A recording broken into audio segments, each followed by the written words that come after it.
You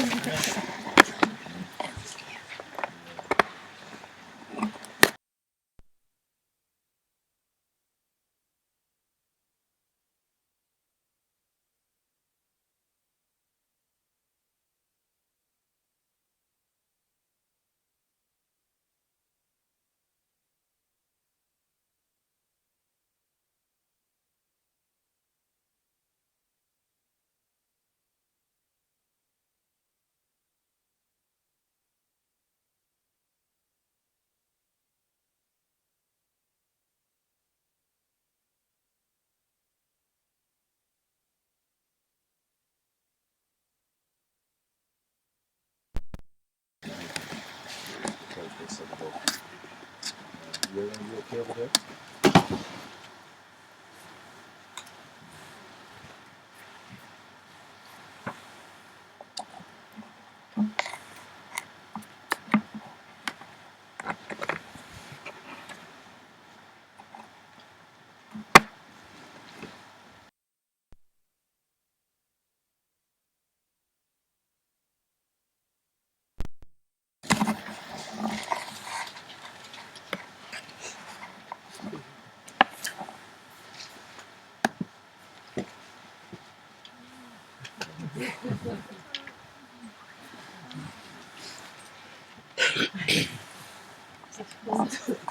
Postpone.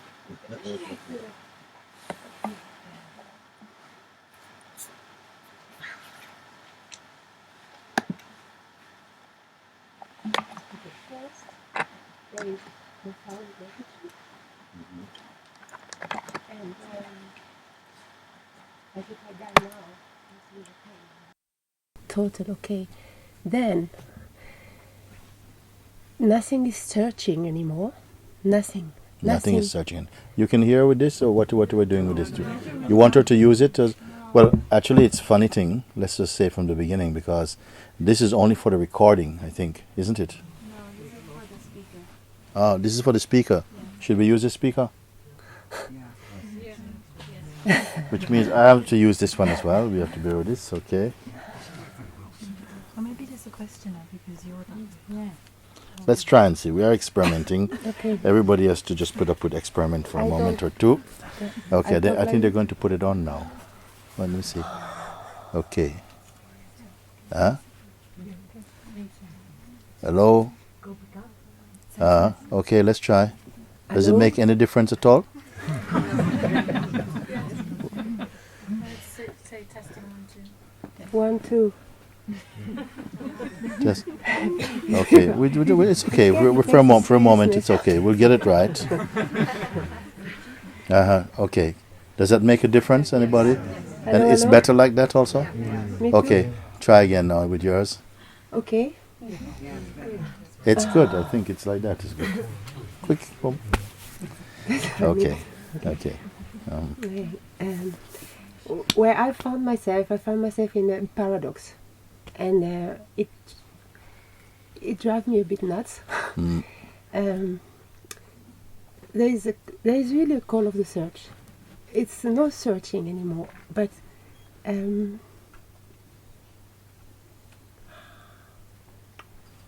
explain,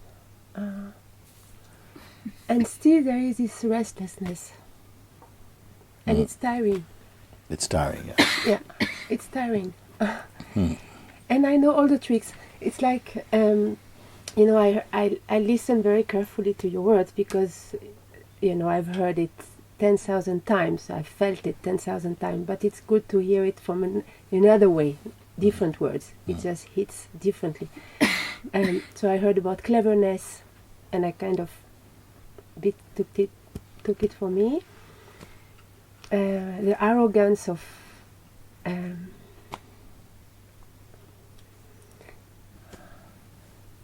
a certain arrogance in a way that there is no search anymore, and still there is a satisfaction. That there's not nonsense. Okay. Yes. So okay. like I would just kill me, just buzz. It's like when am I going to just stop desiring and stop Okay. wanting more and Okay. It is good that you come. And is it the microphone is working? I'm not able to tell. Okay. It's good that you came and you put this question because there are people also here, I'm sure, who have been on a kind of spiritual path or journey for some time. You may have listened to many satsang, different teachers and so on. I know your teachers and my own, and so on. We have heard, we've kind of understood at some level.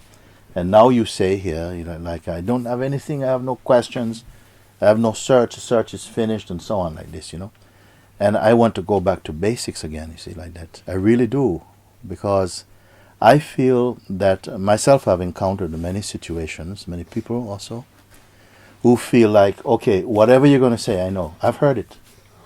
And I say, well, perhaps you haven't. I don't know. Let's see, because there's a way of hearing things. And I've heard this expression before by people in different parts of the world. When the search ended for me, or when I gave up this search, you see, and I said, who gave up the search?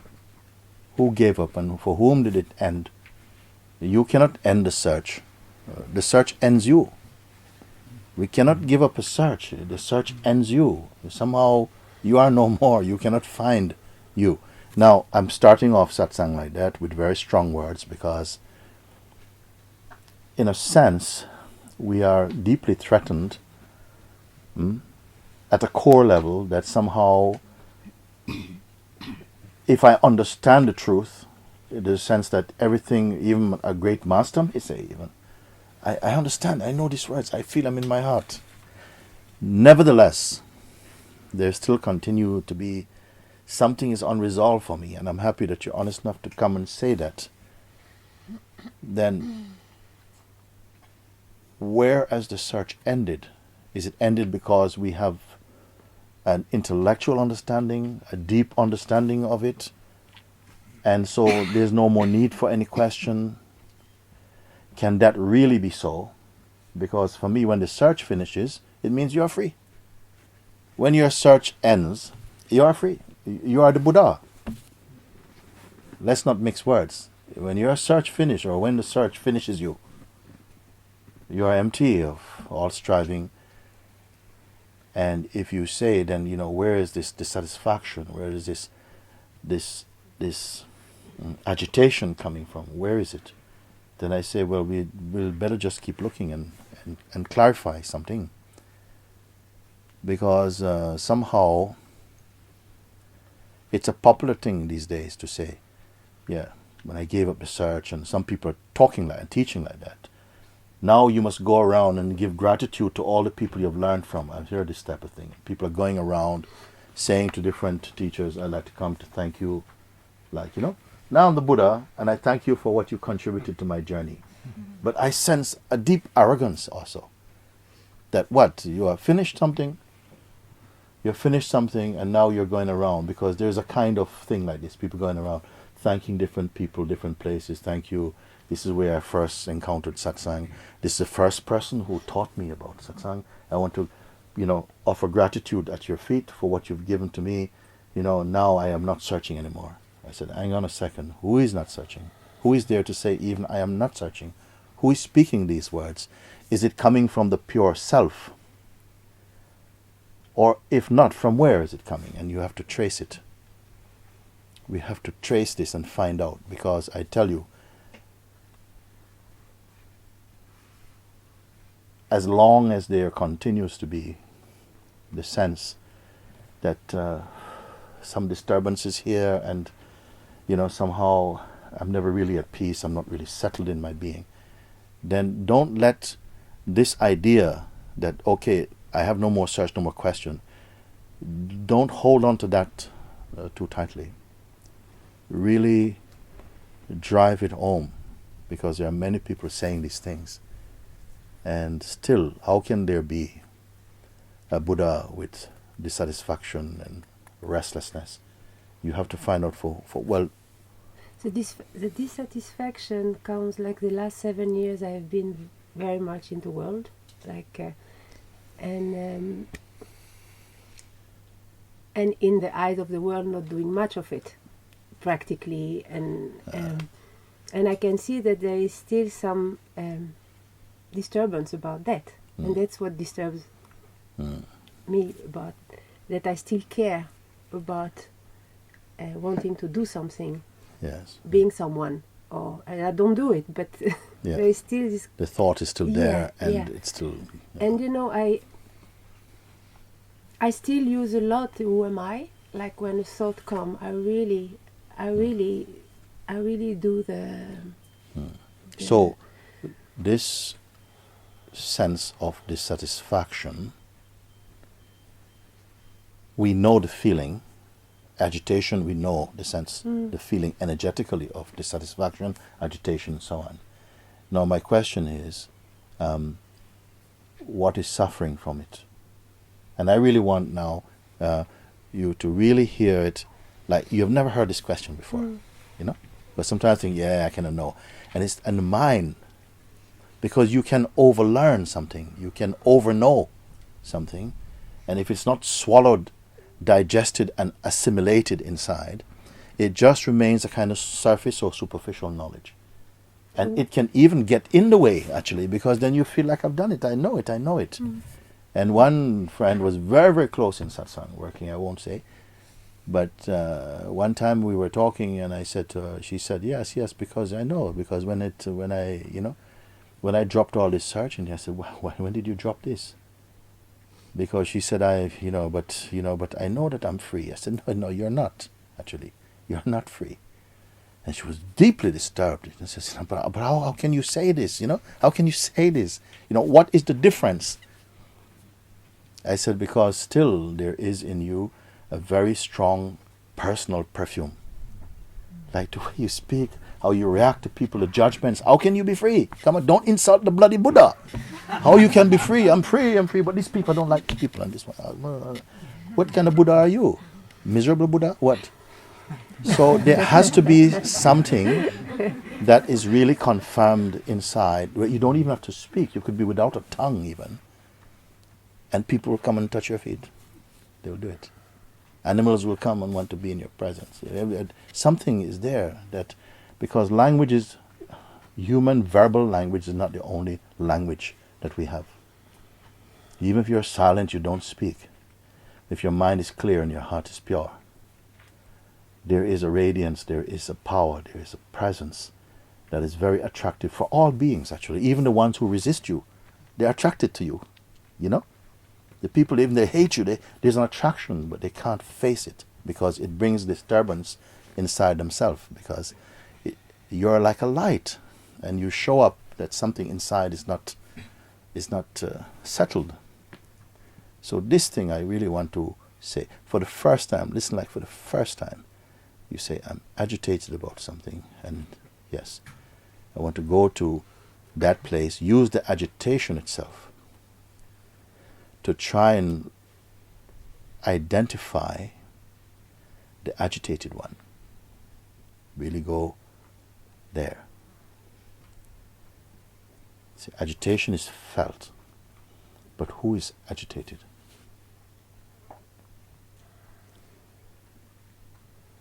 What feels dissatisfaction? It's this one who still has an idea of that something needs to be done, has to be done, something has to be shared. Cannot just sit like that and do nothing. Can you take a photo of that one? Let's slow down, because I'm very much present with what you're saying. This one that you're speaking about, is it a tangible entity? What is its substance? What is it made of? It's not an entity. It's a sense of failure. In this failure. Yes. Whose failure? Slow down. Yeah. Whose failure?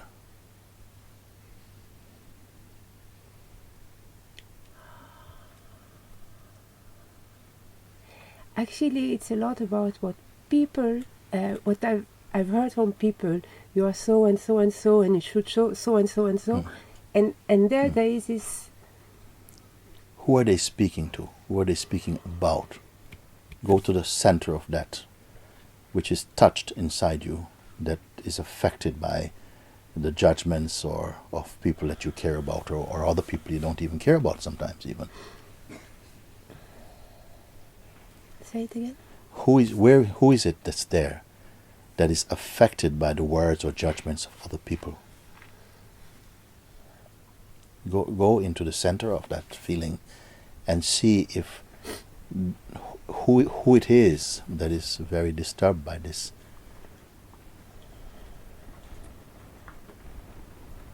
Then I feel like going to therapy and I resist. I don't want. Who resists? You see, really what is happening is that the idea you have of who you are is suffering from other ideas it has about itself. The idea we have of who we are is suffering from its own projections and other ideas about itself. A greater awareness simply is present there, in which the idea that we as consciousness have, because there's identification with the body, and the feeling grew up that I am this body, and then I am the person living in the body, rather than I am the consciousness in the body. It became I'm the person living in the body. And we look for the person, because the person idea is the root of the suffering. Because when you say I, it is indicative of consciousness. I really represents consciousness. But when consciousness identifies with the body, and female, male body, then says, I am this, I'm a woman, I'm a man, then other conditionings pour in, then that became the person. And consciousness or presence became the person. And it is the person who then moves about in life somehow. This person is actually a fictitious character, actually. Mm-hmm. But because underneath it, it is supported by consciousness. Consciousness is its reality. The vital force is its reality. And there is definitely a taste of that. There is definitely that, but it's not constantly there. I always have to make this effortless effort, this effort of, okay, who is feeling what I feel now? This, me, who am I? And then, so I do have, and it's okay because it's beautiful every time, but I do. There is still a loyalty to the identity. It comes back down, actually, what is keeping this identity in place, where you have to keep on doing inquiry, and when we do inquiry, it's only because we have reached a certain stage when the pain is created too much, and you have to come out of it. Then you have to make an effort to come out. But then we go back again, like a reflex to the identity, and I want to put why do we do this, and why it is that there is an affection for the identity. It is something that feels that, this is my life, it's my story, it's my existence is in the person. And it is very difficult to do anything to threaten the sense of personhood, actually. So I don't know how to, I don't know. I think, I've done, it feels like I've done so much, it's tiring. So I don't know at all how who's to speaking now? tickle it. Who is speaking now? I'm getting Slow upset, down. I'm It's good, angry. it's good. Get angry. Yeah. But don't lose my point. Who is getting upset about something? Who is getting frustrated? This Who's idea speaking that now? I have to do something still to be free. Yes. To lose this identity, You to this... never really sorted it in deeply. And it's time now. I. This I still carries a very personal energy also. The person feels frustrated that with all its work and its endeavors, it's not yet just free full time. It's still coming from the person. The pure consciousness is there, untouched. But that's not where the life is. The life is where the energy and the attention and the belief is. That's where the life is, experienced and felt, you see, is there. When you say that the person That, I feel upset. Why should I have to do something? Who is saying this thing? Who is saying this thing? I want to identify this voice. Who is speaking the words there? Is it the self? Is it the body? It can't be the self. Is it the mind? Or is it a kind of mixture between the mind and the self? What is speaking the words like that to say? Because it's full of passion, the words, and identity also. I am tired. I don't feel why should I have to do something? And I say, identify who is speaking now. This is very important.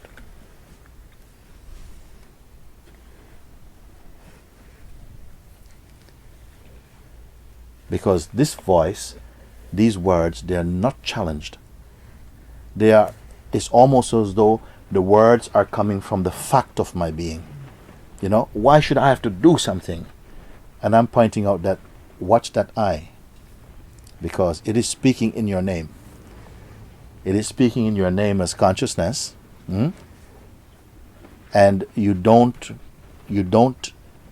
check it out. You don't check it out. We're living still with the weight of the belief of the person. That's why you say like this. You see, you have to do it because there is a fear. We have what I say an affection for the infection. The infection is the idea that I am this person who have meditated for many years, I've traveled to India, I've lived with masters, I've slept in cave naked for this, I've walked with tigers. This one, check it out. Who is speaking it? Because it is an idea we have of ourselves, and this very idea is your own vampire. It's sucking your energy completely. And it's going to keep sucking at your neck until you're so exhausted that I don't know which way it will go from there. And I say now is some time to really clear it up. Because this voice that speaks like this, you say, yes, it's me, I said, it's not you, because you're aware of this voice. You're aware of this also, this energy. But there has to be something here has to come up. Something here is a little bit missing. And I think we can find it today. What is it? I feel like you're about to let off this voice again. Meaning that to somehow pardon it. Like, yeah, I can see that it is, it's not quite the true and so on. And I say when the phlegm comes up, don't swallow. Spit him out. You understand what I mean by this? The phlegm means when you've brought this thing up into the light of some exposure you see, then many people, they swallow and we move on to another subject. I say this has to be spat out. How are you going to do this? I don't know. But I will know when you do it. Because there is something that is there that when you really do see it, it comes as a sort of, like something has to be done about it. In a sense that it's not difficult, in fact. But there has to be a choice somewhere inside your heart that says, yes, I am open to go beyond this thing.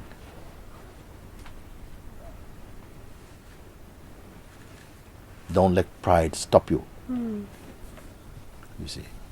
What comes? I'm free. That's what comes. I'm free. That's what really comes. And I don't feel there is a bullshitting there. If you're free, where's the room for this routine agitation and dissatisfaction? Maybe the hormones then, I don't know. Not hormones. No hormones. Don't know, but The self has no hormones.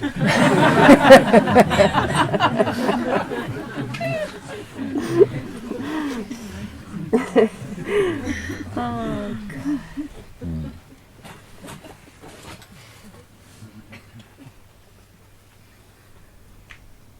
Are you saying that there is no more movement in you? Speaking saddest thing. Are you saying that there is no more movement in you? What I'm saying is that whatever movements come, they are perfectly natural and they belong to the realm of the body-mind functioning. Yeah, And I am not swept up in that. That's And all- neither that's need it. you be also Yeah. in the true place. Because if you check in and say, you know, of course there's room for anger, spontaneous, "Wah!" something, and it's gone. Your life becomes, your movement, your actions, your experiences, your expression becomes like writing on water. It's gone. It doesn't linger like the person identity. You know, it holds impressions. It remembers things. The ego self. It remembers. It keeps negative impressions, and it loves evidence. Yes, you see? No, see, look what they ignored me. Did anybody see this? And it builds up a story to keep this energy of being a person together. In the pure mind, it is not happening. Momentary anger. It's almost as though it's a momentary anger and it's finished, and it's gone, it's finished. It doesn't need to be more than this. It doesn't go into storage. It's not saved. It's gone like that. So if something becomes a kind of a routine, tendency, then it's important to look, because it's growing roots, and the roots is going to grow a person. The only way in which you can be caught by the dark energies of the mind is if you are functioning as a person, as a self-knowing. The egoic mind cannot intimidate the self. It will intimidate the idea we have of who we are, because that's very much to do with something personal, and where there is pride and secrecy, insecurities, where energies like jealousy and desire and fears and all these things are much more virile. As you come out of them, they lose their power, become very weak, momentary in their expression.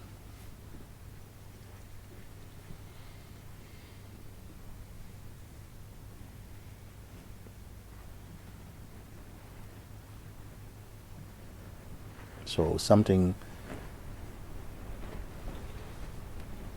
must not be denied. It's not enough to say I'm free. It's not enough to say I'm free. It's not enough to believe I'm free. What is there then not to be denied? I can say I feel all what you said, the desire, the jealousy, all the emotions, I feel them. I can be very temperamental. It passes, everything changes. So what? I don't know. The eye still has a good amount of charge inside it. It's got a lot of vitamins inside it. So okay, then help me. Yes. You have to see somehow that itself, the eye feeling with all of its manifestations, all of its intense emotions, its tendencies and everything, that is watched, that a deeper awareness is there.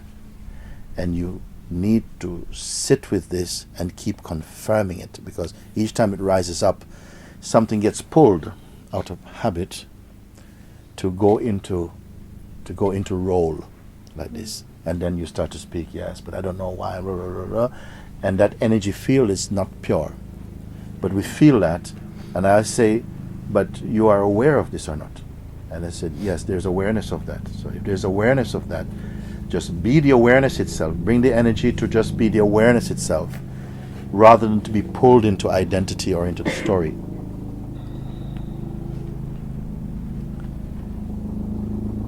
That is one very powerful way to break the energy of this identity, like that. Since I'm here, since 2 You need to weeks. speak more into this also. Since 2 weeks, since I met you again, and since I'm here, it's happening more and more. Something has been really calming down and being more able to be there, Yes. to be before. Yes. Because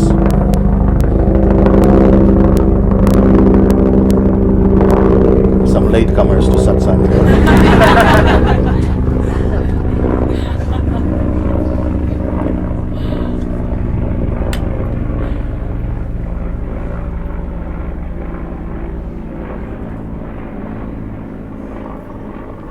Because even saying that, even when I'm here, I find more that I'm coming back into this. I want you to listen to this, no? Because in one hand, I can say, this is good. It's good to keep staying in that energy field of satsang that reminds you of your true nature. But with you, I'm going to go another step. And the step is that even that which is saying, I come back to this. You see, it's still not really the true voice yet. There is this. And the sense of coming back to this is a true experience. It is a true experience. When the self is still in a level of identification as a personal being. The sense of coming back, of being reminded, which is what we are doing, pointing out the mistake, the misunderstanding, the false idea of self is being pointed out. So the more that is being pointed out, there's a seeing of that, and in the seeing of that, what happens is that you find, but I'm just here. If you imagine that you're walking along a very long beach, you're walking along and you're finding beautiful stones, and actually you're in meditation, but somehow it drifts off into a kind of vision or something, an idea. You're walking along, you're finding beautiful stones, you're walking, the water is beautiful, you walk 7 or 8 kilometers along the beach, picking things up. And then suddenly you hear the bell of satsang or a meditation bell, cling, cling, cling, and instantly you are back. You didn't have to walk 7 or 8 kilometers back. You see, instantly you see, but I've always been here. But my attention has been drifting somewhere else. So the reminding is only to put back to you, but I'm always here. When we identify with the mind, with attention, we feel I come and go, I get distracted, somehow I experience like this and that. You go into the wave and the energy field of the mind. So this tendency of going towards the mind identity, getting caught up in the energy of this, the restlessness and so on, this, and then through your inquiry or some other way, you are again remembering, but I am just watching this. I'm always here. So gradually, with some practice, you'll find it, but I'm always here. Even attention goes, but even I'm not even the attention, which is my most powerful instrument. Because wherever the attention goes and touches, we're registering that is my experience. But there comes a seeing that is so subtle that even the attention itself is watched and said, but even my attention is drifting. Something is even behind the attention itself. When that recognition becomes much more natural, much more constant, the sense of drifting is finished.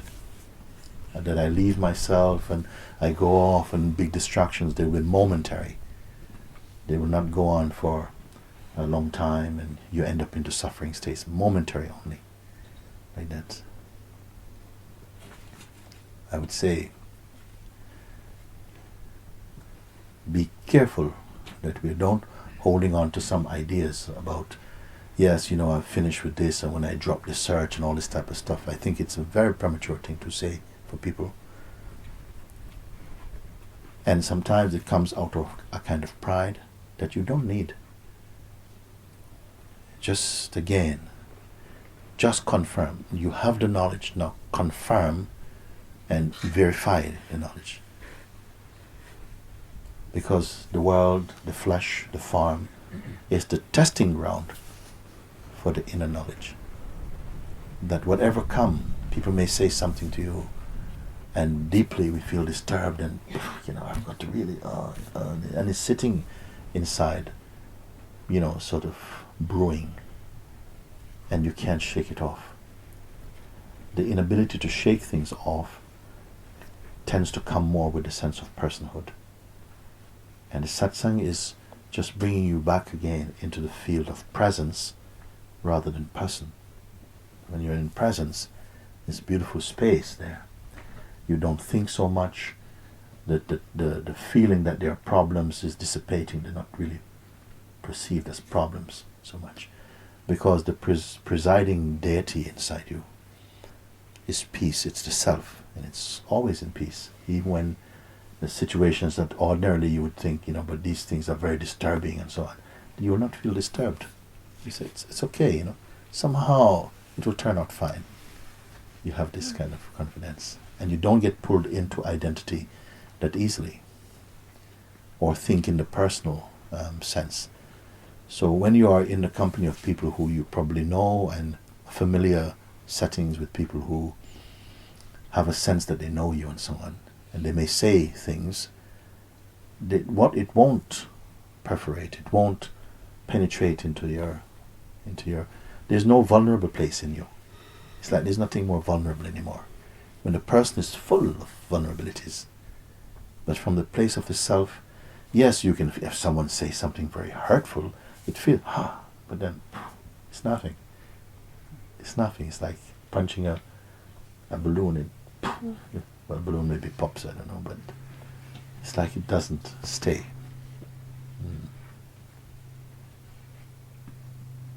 So things, there's still a place. Emotions do come up and are expressed, but they don't linger to then sprout seeds later. They are nothing at all.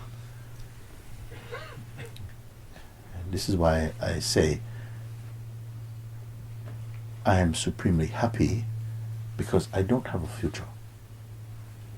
My mind has no future. I don't think in terms of futures anymore. It doesn't come up. Or the past is not something that you refer to with any great significance or something. There's a freshness of the self, and that's your true contentment.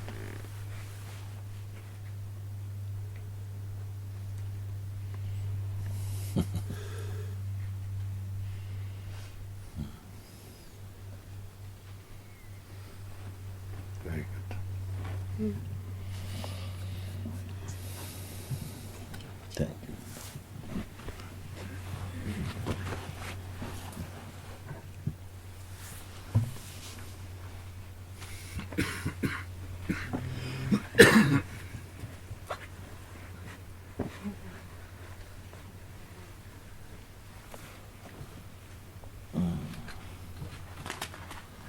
I shouldn't have to do this, which is that people are writing. People write letters sometimes from.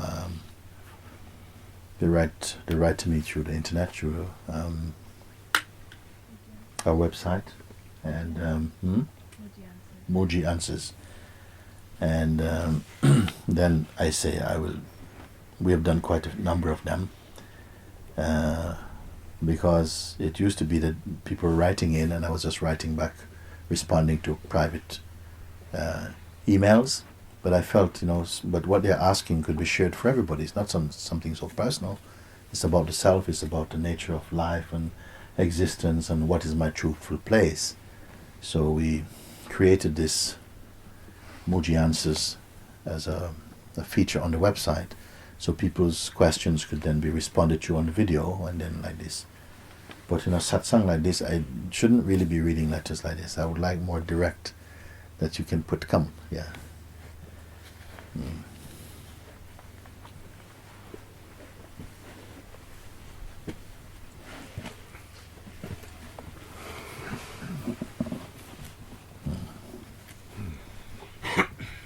Very good.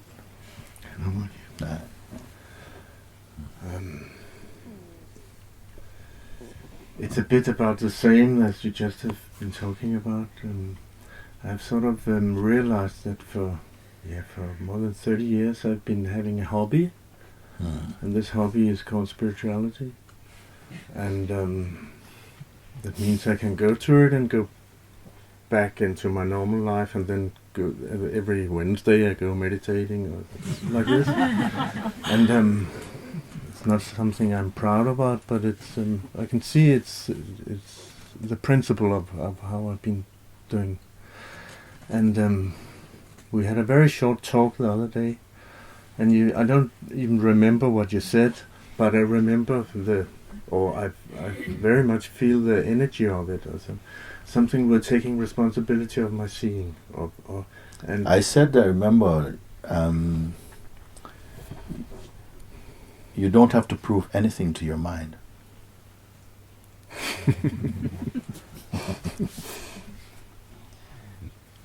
I'm known for having a lousy memory about everything, but not about these things. It made me. It was. You talk about chewing and swallowing and digesting your what you say, and it sort of. I started chewing and I've been swallowing and as sort of a digesting is happening and has been happening ever since, where it feels like taking responsibility of my own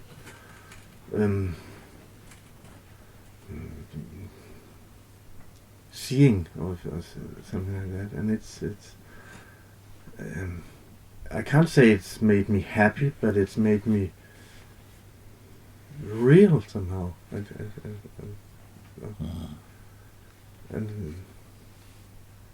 And yeah, I want to check in with you to see to yeah. How real do you want to be? I don't want to be real. I mean, I just want to be what is, and this vehicle is what it is, and that's okay. I don't need. It doesn't need anything special. That's what I've always wanted to be special or be good for this or good to that, and it's not what it's about, sort of. It doesn't matter so much. I mean, who is really ready just to be? Who? Who is really ready just to be? Because we're ready for all kinds of things. We're ready for becoming, for the next project, for the next projections or something like that. But my question today, this moment, who here is simply ready to be, just to be? If you have not already clear that this simply is. I mean, I don't know how other people have presented this type of thing, whether we need to sort of like dress it up or something like that, because, you know, sometimes it seems as though we have to dress up truth to make it appealing, to put it on the shelf or something. But just to be, because this is what the Buddha or Christ or any great master have come to. Simplicity of being. They are not being the being. I wonder if we have pondered over these things. What it is, this thing. What are we searching for? Because sometimes it could be that we are searching really to be the greatest special you can be. Awake, enlightened, Buddha 4, that's super special. You see? Is the Buddha super special or super ordinary? Well, neither. Neither. True. True. Are they being true? They don't have this idea even now. It's not that they're so naive they don't know about being true, but it's not something that one does. And the mind is obsessed with doing and gaining credit or something like this. It's like awakening is an achievement or something. And we can use words like that also. That one attains or achieves enlightenment. We can use words like that. But here, as we are sitting here together now, what is it all about?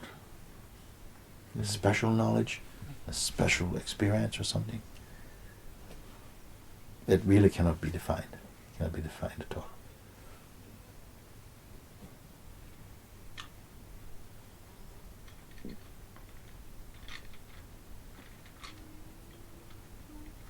You come to an understanding that you're not living life. You are life. You're not someone who has become aware. You are awareness itself.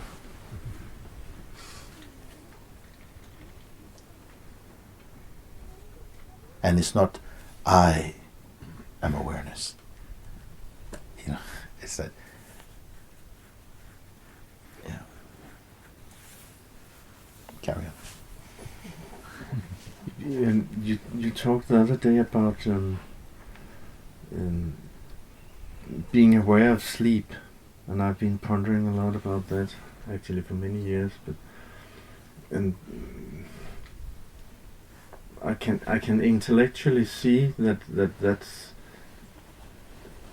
the I that I normally see myself as and react as is sleeping. So it can't be that.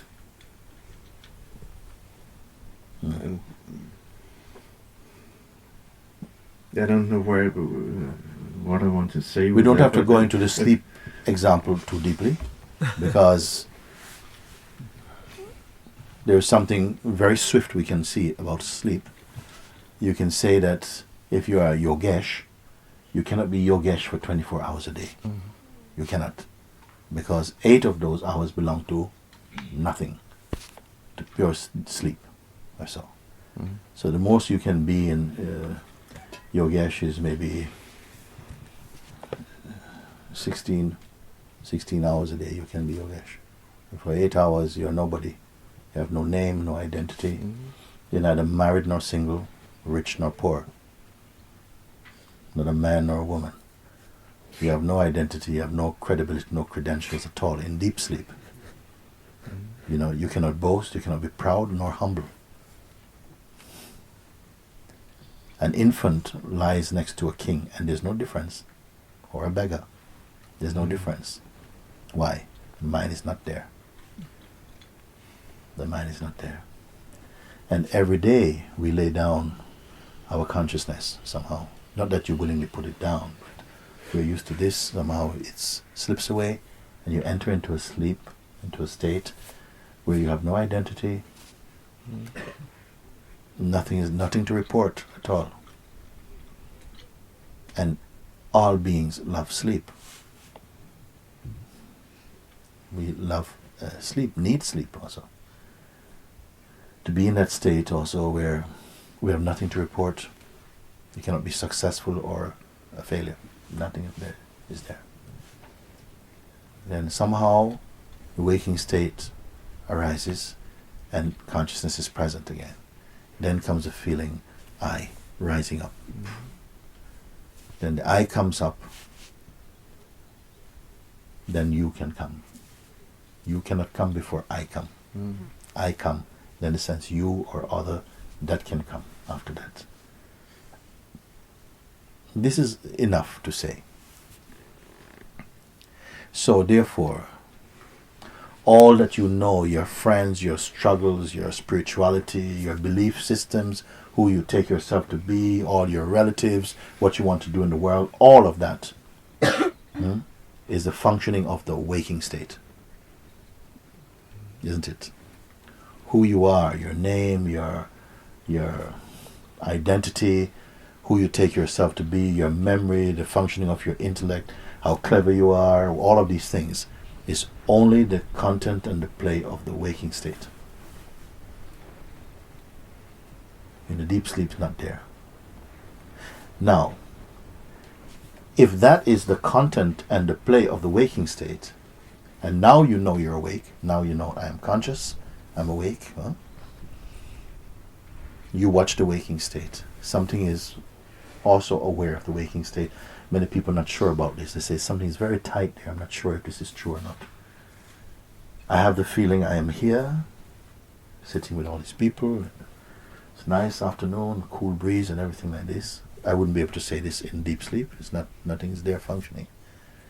I can say all these things here now.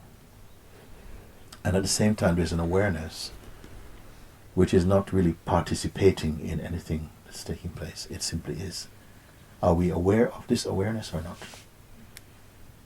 Because we're so habituated to telling the story of the waking state. This thing happened, that thing happened. You only have a bank account in your waking state.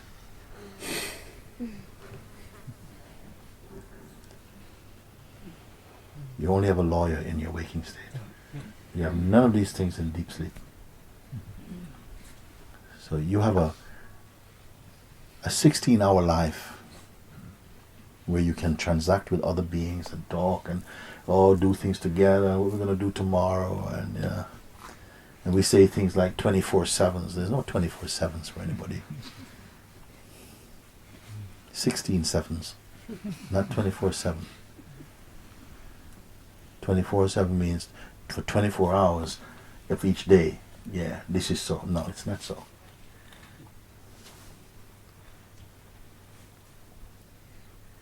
That's all you need to take from sleep. It's a beautiful metaphor and example for now how you are in the waking state. Waking state arose in front of you. You have the sense that you are also in the waking state. But also what was there in sleep is also now here also.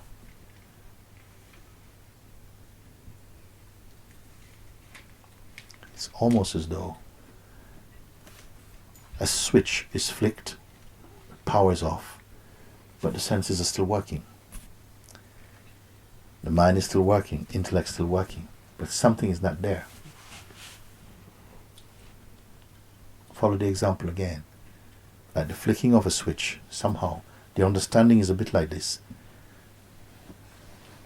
It's the flicking of a switch, but everything is still working. Senses are functioning, perception is functioning, memory is functioning, but something is not there. The ego is not there, switched off. How is it possible? What is perception like when there's no passionate identity there? What is it like? Is it merely mechanical?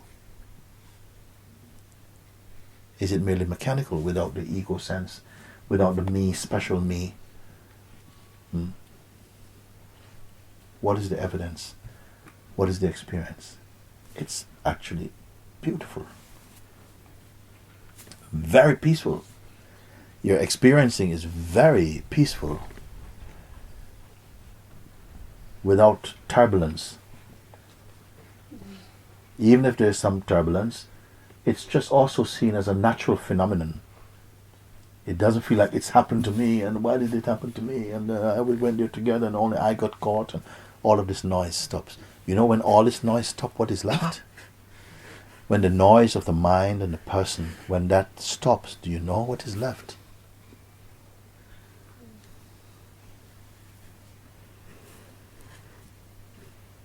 Truth. Our own self. Our true being. Unfading joy, peace. A deep gratitude and appreciation, even for the taste of existing.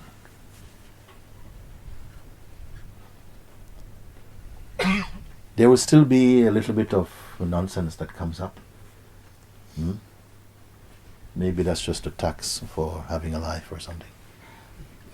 Some little bubbles comes, and you have to live with that. And it's not difficult. It also has a part to play. But you will not be strangled, suffocated by the egoic tendencies of mind. It's for this purpose that we're sitting, at least I am sitting here with you.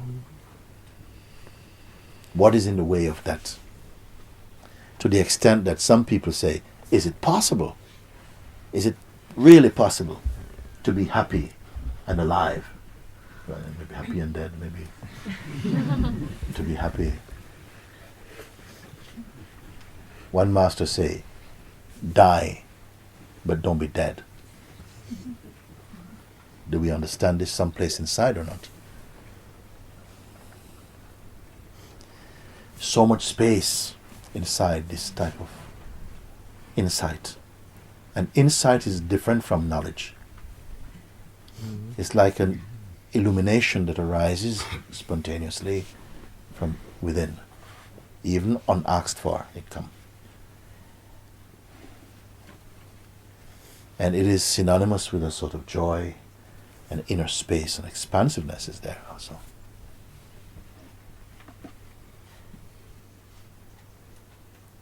We are here to recognize, not create.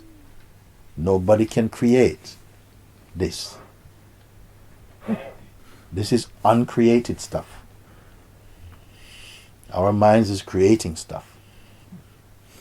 And what we create with our personal projections amounts to a kind of cholesterol inside the artery of being, somehow. But what we're here, I hope, looking inwardly also,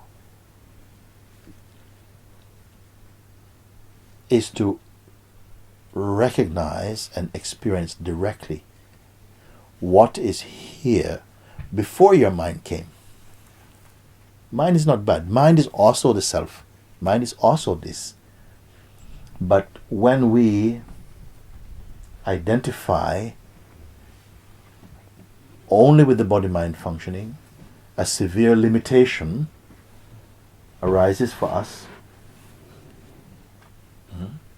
A strong limitation arises for us.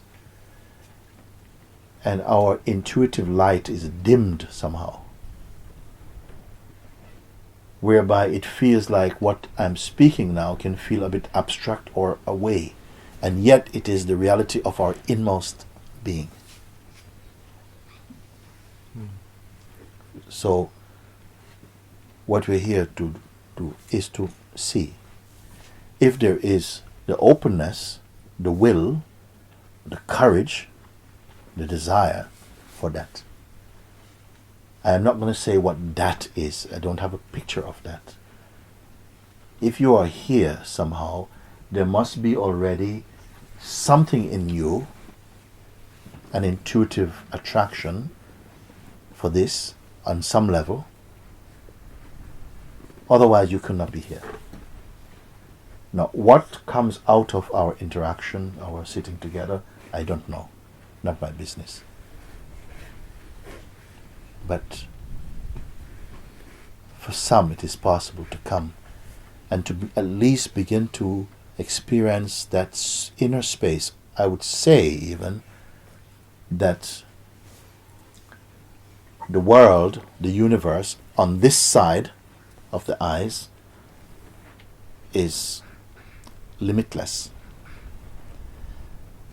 The universe on this side of the eyes is infinite. And that which perceives them is subtler even than that.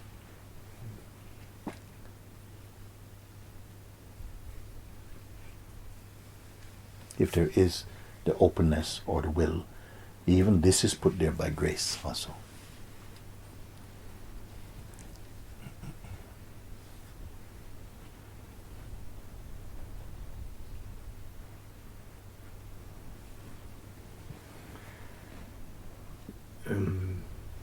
You've been talking about saying yes, a fully yes, or a full yes, and if there isn't the recognition and the living the self, it must be because of not saying yes.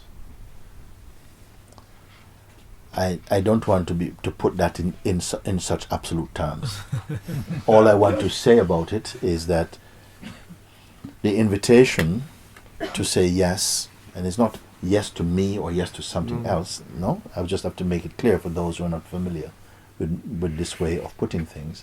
I say to say yes to what you intuitively feel is truth, is completeness, or if you want love, or God, or whatever way you want to call it. It's the same thing, in fact.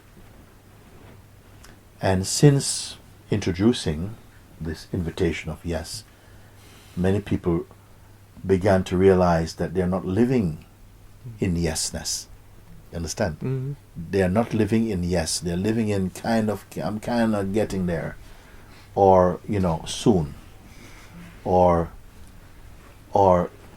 kind of yes, but with some little things to say about it or whatever.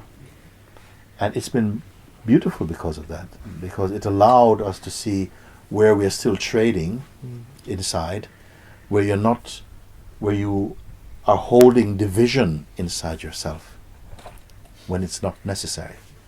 Because a human being, or any living being, any sentient being who is present in an undivided state is a very powerful thing, actually. We don't know that because we are so much, our energies are going in so many different directions. You see. So this invitation of yes, to saying yes to your inmost self, to the truth which is your inmost being, to the absolute and the purest, we're saying yes. Why you should be afraid? You see. But it started to show where we had investments sometimes in things which are not in service to your truth even. So the yes, I feel, is very powerful. Perhaps the most powerful sadhana, spiritual practice or expression, is unreservedly, yes, I'm open to this. You see? Rid me of ego and merge my mind in you. Something like this. And if not, it is sometimes just, I don't want to say that it is because people are not saying yes. It's not that, as I said earlier. But sometimes, for a while, we are just in a state of ignorance. In ignorance, we can do many things. You can look very smart. You can go about and do many things in this world and not know this. Not know yourself, actually. We can live in the idea we have of ourselves rather than our true self. This is already self-evident.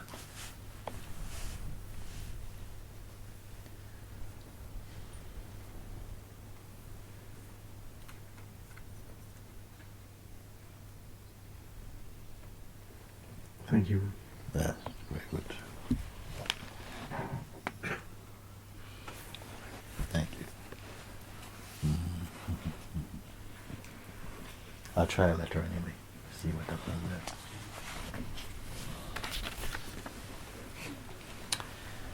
Dear Mooji, when emotion and identity are loud, and in brackets you've put especially around other, so again, when emotion and identity are loud, especially around others, and you are burning up, is focusing back to the sense I am avoiding.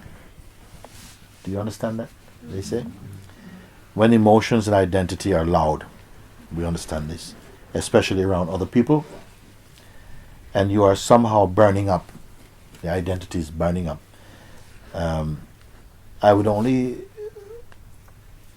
That tends only to happen when the others tend to be a satsang, a sangha, because the energy field around the sangha will begin to somehow expose things which are more hidden, and spontaneously you start to feel that you're in a space where you're just exposed. It can feel like that. So I'm interested to hear what other this person is talking about. So when emotion and identity are loud, especially around other, and you are burning up, is focusing back to the sense I am avoiding something. No, it is not. It's a beautiful time to check in So if you are disturbed by whatever is going around you, people, what they're saying and all of this, you feel very much, as this person is saying, burning up. Is it a good time to be investigating or staying as the feeling, just I am, the sense of present, not that I am a person, not, just that pure innocence, the sense just of being.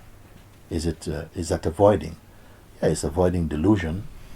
It's avoiding trouble. It is a perfect attitude to take. And some people, without even thinking it, revert to that state very naturally in that time. It continues. I am not always in this I am state. The I am state, as I said, is a state whereby you are just in your being. You're not associating with other qualities or intentions or so on. You're just focusing on the sense I am.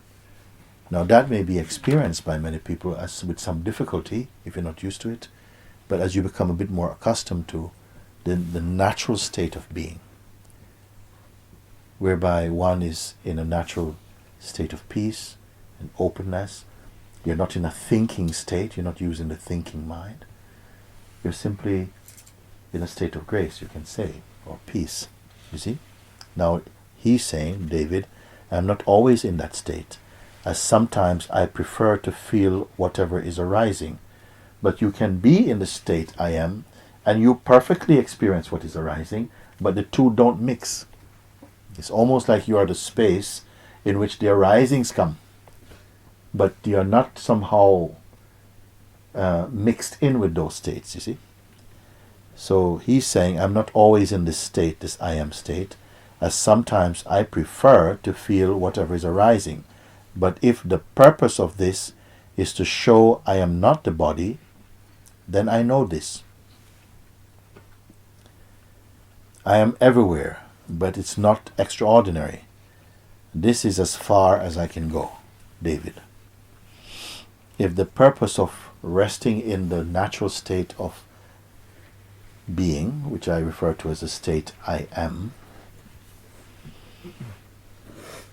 if it is only to demonstrate that I'm not the body, then he says, I already know this. I am everywhere, but it's not extraordinary. Okay. This is as far as I can go. Okay. It's not merely to show you're not the body, nor any body, or anything particularly. As all things are phenomena arising and appearing in you, you are the witness of them. It is somehow to focus on whether this witness is itself an object or a phenomenon. This is an experience, not merely a mental understanding. It is actually a confirmation inside where all that we are holding together, that feel that comprises who we are, all our identity and the sense of who we are, that somehow slides away. And what remains is that which requires no effort. Actually, it takes effort to be who we are as a person. It takes tremendous effort to be personal, to be a person. It takes no effort to be the self, actually. But when we are somehow mixed in with identity as a person, it seems initially to take effort to be yourself, because we are so used to being the untrue self. Then to be the self seems like it's something you have to do from the perspective of the ego identity. But things can change very quickly. I think that's as much as I need to go with that one. Is there something else?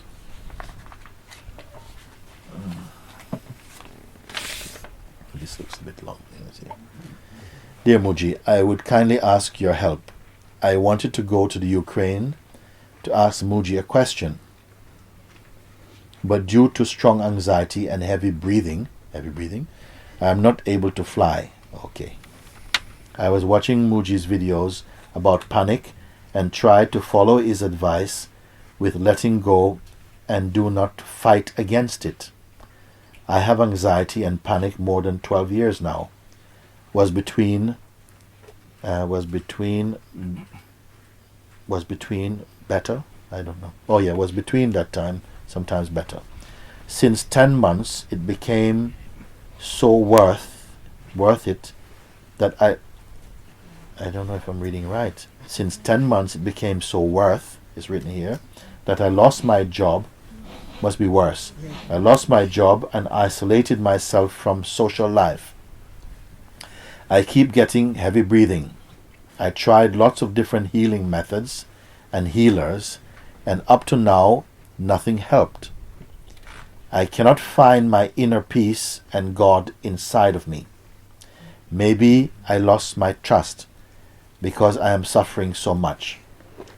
I am fighting to get air the whole day, and I would love to join life and go between people again, to go amongst people again. Would you please ask Mooji, what should I sow, and how can I find trust in God and myself? I feel lost and very disappointed. Thank you so much. With love and gratitude, Edith. Where to start with this? Panic attacks.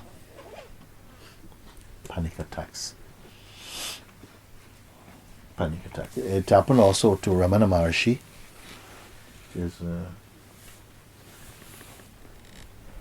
He was about, this is the master of my own master. And when he was about 16, he happened to be traveling to visit his uncle. This is in the south of India, in a place called Madurai. I think it was in Madurai. And somehow he found himself alone in this house, and suddenly very powerful panic attack came. He just felt, I'm going to die. He had a very strong feeling, I'm going to die. And there was nobody that he could call on. So actually what happened, he laid down on the ground and straightened his body like how you see like a corpse would look. He straightened his body out, and he had the feeling that I'm going to die now. Any minute now, death is coming for me. But I want to watch it and see what happens as much as I can do that. So he straightened himself up and lay on the ground, and he said he felt the first taste like it's entering the body, like something is going to stiffen up. But almost immediately, a very powerful force came inside him, the recognition that I'm here. Something seemed like it's going to die, but there's something which is completely deathless. A deathless power was so potent in his being. And he realized, but I cannot die. I cannot die. It was so powerful an impact on him that it drove his mind, the personal mind, away, and it seemed it never came back. So powerful an impact this experience had on him that the panic attacks never happened again, nothing like that happened again. You realize, I cannot die. What I am, what I truly am, cannot die.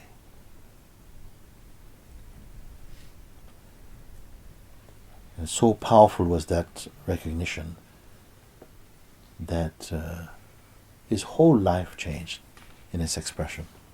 All fear went, all anxieties went, all doubts about the true nature of the self, all of that went, and he grew in wisdom and understanding, It is the same thing here, You say, I have anxiety and panic for more than 12 years now. And then after this, since 10 months or so, Things became worse to the extent that I lost my job and isolated myself from social life. Excuse me. I keep getting heavy breathing. I tried lots of different healing methods and healers, and up to now nothing has helped. Can't find my inner peace and God inside me. But there is something there. Everything may go. The job is going, heart attack, heart beating fast, anxiety is going, everything is going in front of you. Everything is left. Even God is gone also. But something cannot go. And you are there to discover that. Something is there that cannot go. From where everything that comes and goes is watched in this place. If the focus stays here, put your energy, but this thing, everything's come and go. Panic has come, fear has come, ideas have come, all these things come and go. In the presence of something here that cannot come and go. Even sleep has come and gone. You see? One day death will come and go also. In the presence of this. This, all you need to do is fix your attention on that, because you say, I can't find my inner peace. Peace can go also. Have courage. Say, peace can go also. Happiness, no happiness, I can go. Love, go. Friendships, let them go. Family desert, let them go. Money, go. House taken, let them go, let them go. It's a very powerful stage. If you had this attitude, everything can go. Let it go. Have the attitude, everything can go. Even if it physically goes. So you're not pretending. Then you can, if you have a way of visualizing this, and some people are good at that, they can come to a place which is not a physical place really, but an inner state that is very pure, untouched.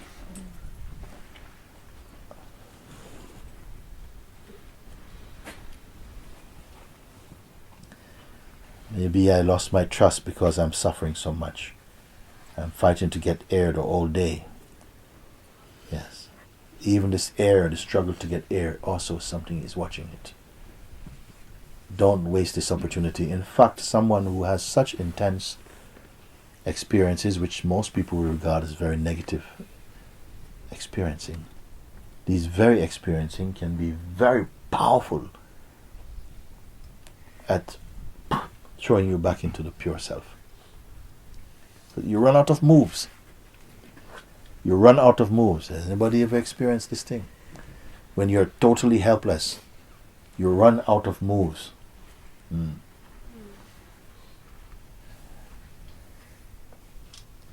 enforced surrender, that can happen also.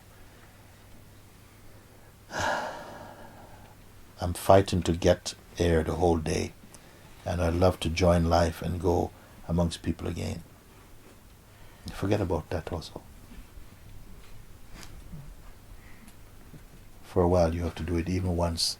Forget about everything, including yourself. You may think like it's impossible, but you start and you'll be surprised at what's going on. Once you start throwing out some stuff, it becomes easier to throw everything out. You see? Somebody looked at, they've done it already. Yeah. Would you please ask Mooji what I should do, and so how can I find trust in God and myself like this?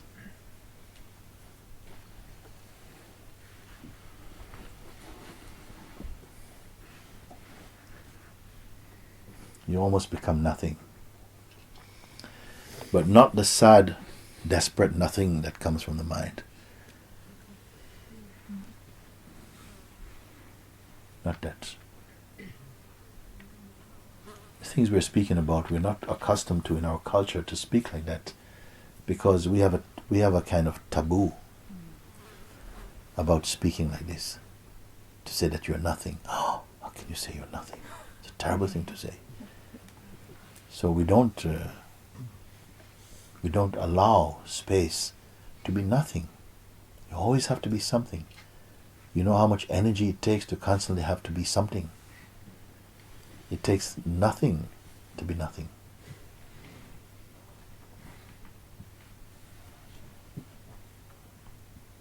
I told a story one day in my town.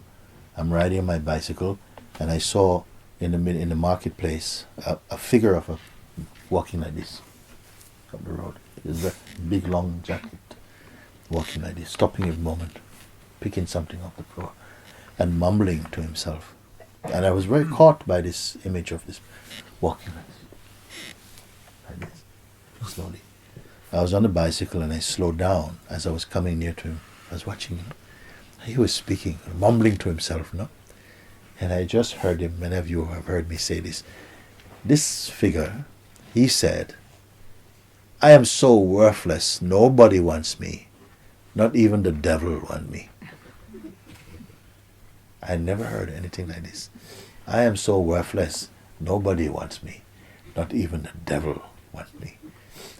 Now you think at least the devil wants you. Like, everything is given out there. Hey, you come with me, I'll take care of you. He said, not even the devil wants me. And yet, for a moment, I felt, wow, I've never been so shocked to hear these words. But at the same time, there was tremendous space in them. You see? And I didn't feel from him any vibration of suffering or really depressed. Nothing. He was walking, picking up cigarettes, unspent cigarettes, and smoking on the street. And I had a feeling this is the Avadhuta. Avadhuta is like a naked sage. They speak things like this. Yeah? Something you would never think of saying, but it comes out. It's almost for our benefit also. I think it was for my benefit. He said this. It's not the feeling in itself, but what you have made the feeling mean to your mind. It's not anything in life by itself, but what you have interpreted it to mean for you.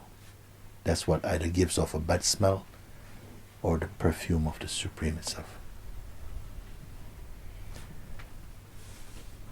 We are determining our experiencing, whether they be blessed or, painful, by how you log it in, what judgment you surround your experiencing with, you see.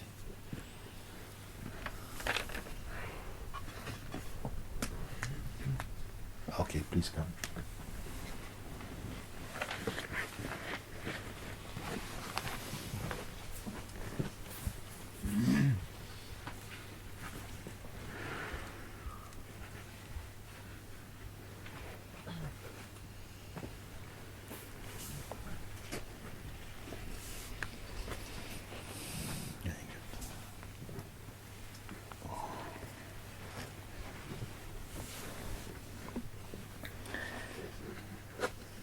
Mooji, I came up here to express some gratitude. Mm-hmm. The words that I've heard you say have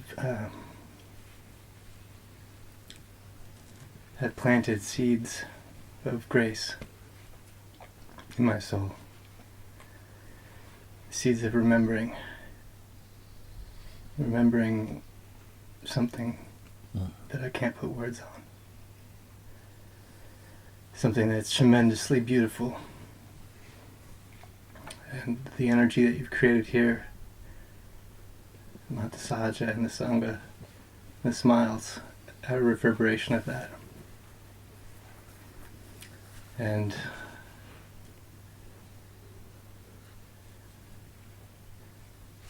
I'm super grateful. That's nice, super grateful. Super duper grateful. Super duper great. Yes,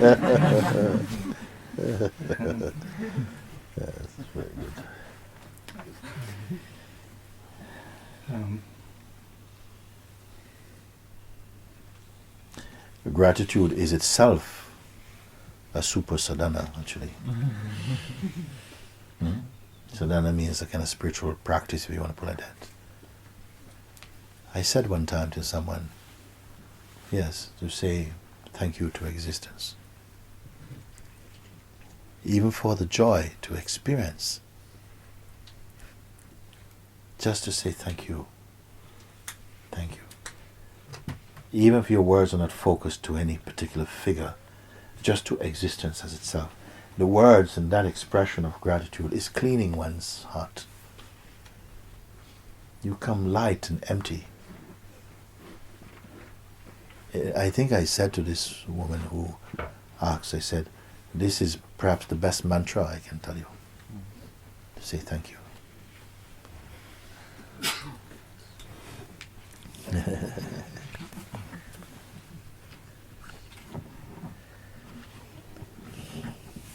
good.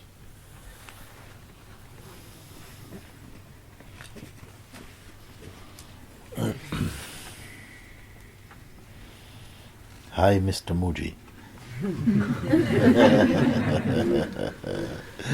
If you realizing the truth, then how to get there?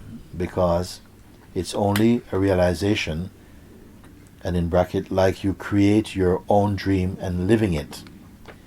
And from here it looks still a little far, and you don't know the way to get there and wake yourself up. Then what to do? Maybe you know better. Maybe you can see more clear from there. Waiting for your reply, Anupam. If you are realizing the truth, then how to get there? Because it's only a realization, like you create your own dream and living it. And from here it looks still little far, and you don't know the way to get there and to wake yourself up. Then what to do?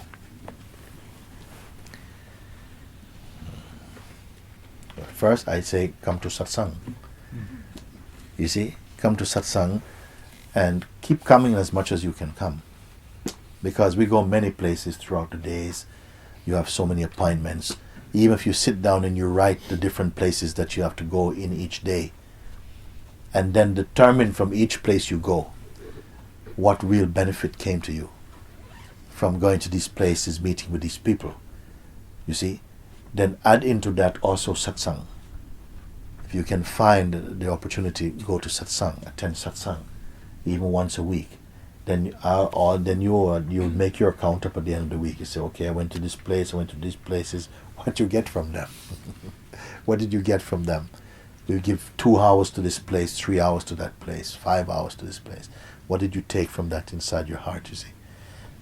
Then you put 2 hours of satsang into this.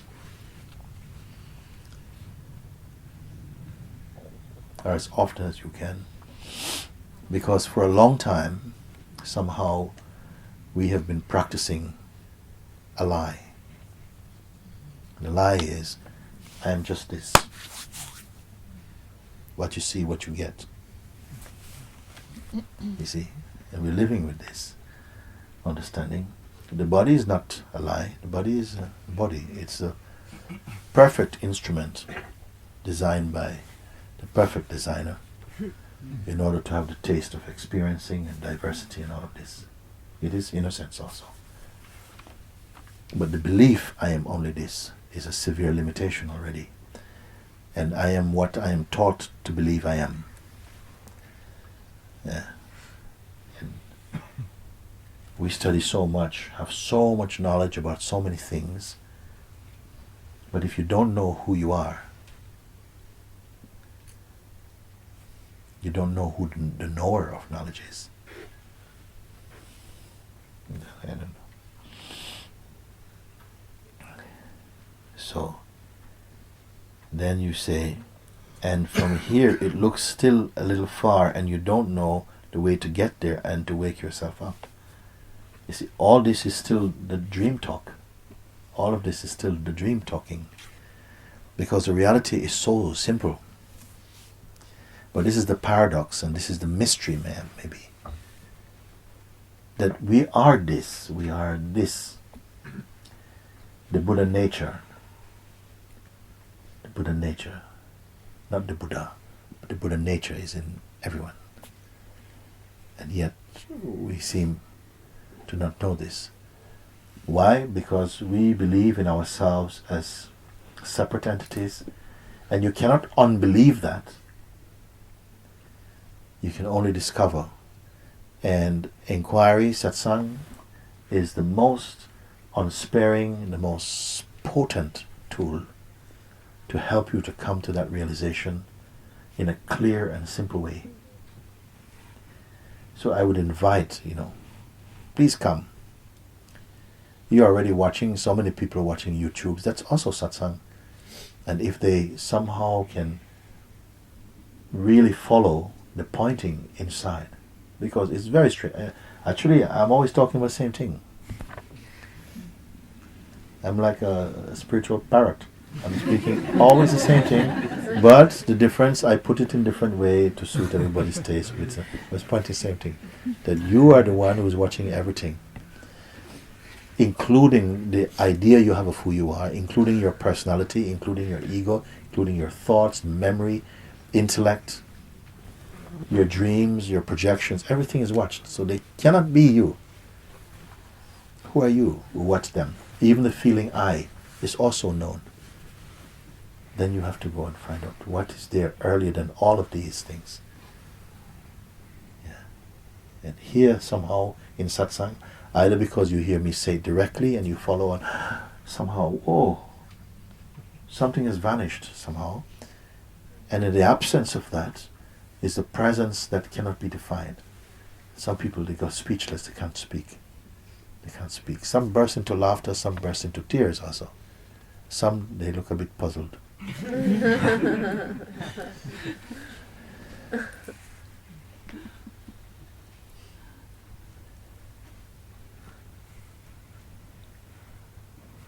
Sometimes it's not actually sitting here, but as one has just said, it seems like some seeds are planted.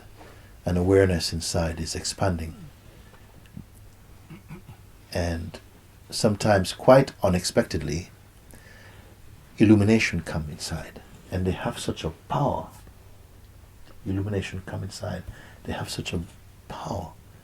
I can't tell you the difference between this kind of intuitive illumination and learning. A big difference, you see. What you learn, you have to keep remembering. But what you have discovered, what makes itself available inside you, it's like it merges into the very DNA of your being. It comes from there somehow. And so you may find that one day you're just cutting some carrots or you're sitting on the loo and boom, boom. Wow. Where am I, I mean, apart from being on the loo, who am I? You're so happy. You may be on the loo all day, being happy. Some people, I'm actually quoting one person there, actually. You speak like that.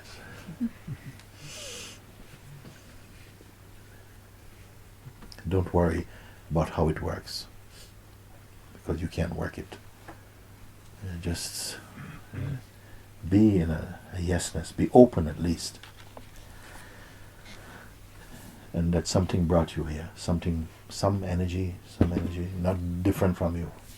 Something brings your own beingness, brought you again to. You want to come? Mm-hmm.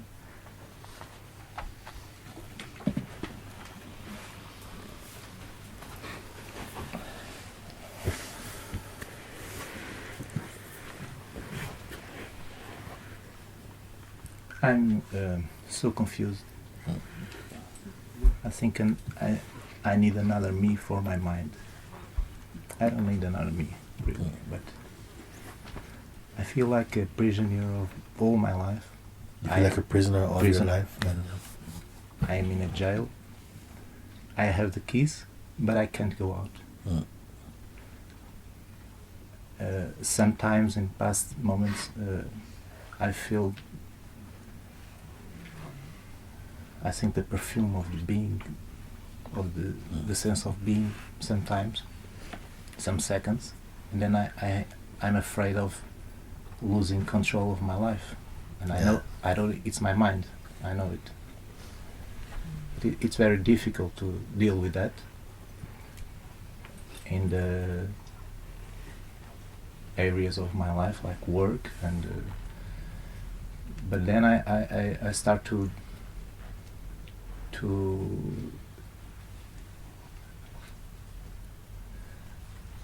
I start to make some victories in the work. But when I go to personal life,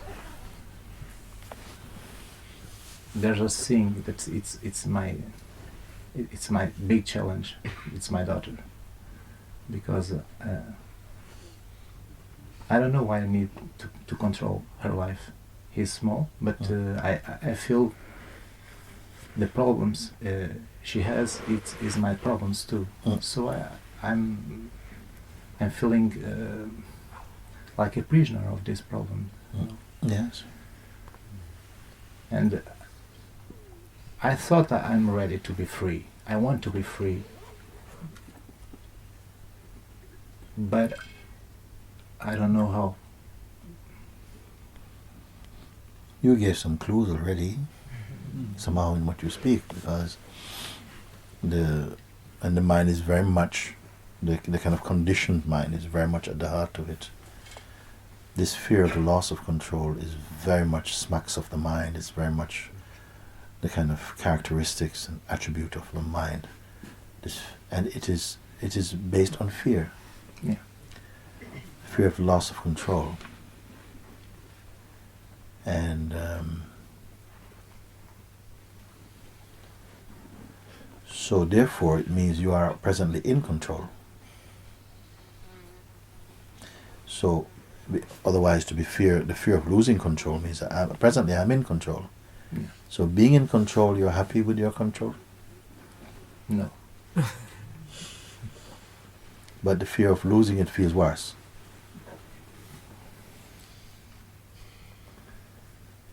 I don't know. Because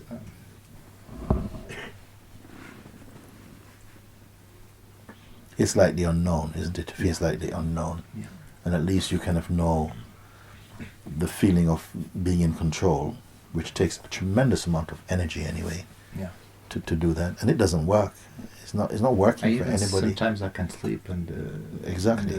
I'm tired of me.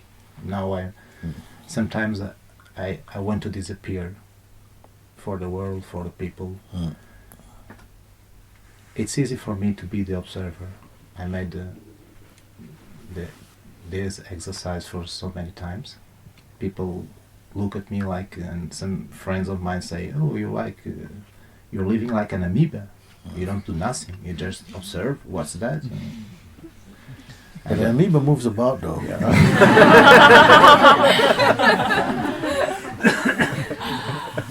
Okay, it was a problem, but then it was no more a problem because I don't give the importance to that. I just. But when these things, when I bring this way of being in life, I don't know, to my personal life, and putting the problems of my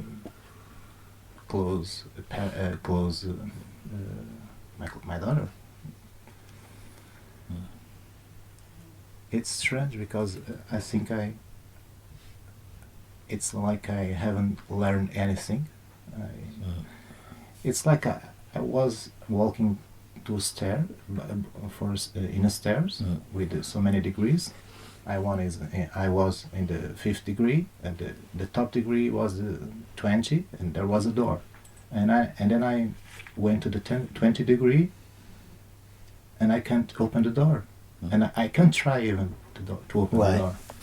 the door, because I'm afraid, because I look to my life and see my daughter, and I'm afraid of his problems in her future. It's very tricky. Bizarre. Yeah. It's very. But I can observe this, and I'm upset with me too.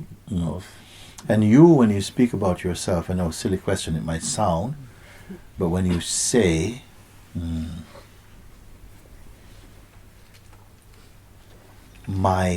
I'm afraid of losing control, and I'm so concerned for my daughter, perfectly normal things expressed in life. I really want to ask you to get into the position of the you who feels, I'm afraid to lose control. I'm afraid to lose control, and slipping into the unknown. It seems a strange question. So, this you that, is who may just lose all control. Yeah. Would you just try and be inside that you? What is it? Is it what difference is it from right here, right now?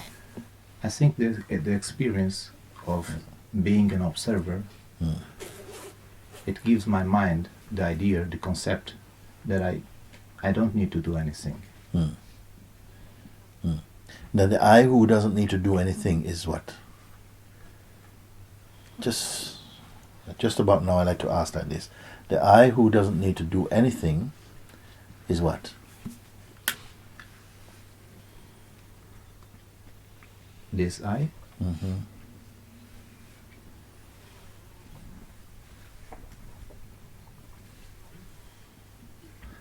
it's the one that observes me. Does the one that observes you is less you or more you than the you that's being observed? Yeah. No, the one that observes me, Yeah. it has nothing to do with me. Yeah. It's out of Which me. is more real, you or that? Because I think the observer, it's the real, I think. Yeah. I feel the observer is the real. Yeah. Yeah. Where is it? Me, it's like a person in a game. Yes. Yeah. Yes. I can Yes. see my game all day. Yes. Yeah. So you are the one watched. You are the one who is watched. Yes. One who has a life and has a daughter and has these responsibilities and going through these things. When I put in the position of the observer, Mm. I feel some relief. Yes. But then my mind, I think it's my mind, Yeah. says to me, "Hey, look, you have a daughter. You have the responsibility of Yeah. give him." It's a belief. Yeah. of No, education. slow down. You see, because when you get in the position of the observer, you say this observer. Because the observer don't do anything. Don't Yeah. need to do it. Does it have a daughter? No.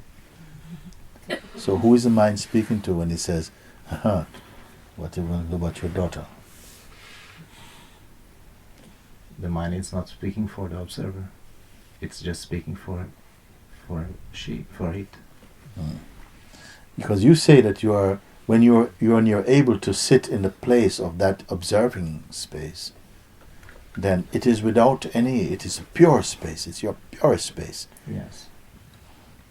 Something also manifests from that pure place to become you. It's a kind of you that moves about, have a life and has a particular life and particular responsibilities.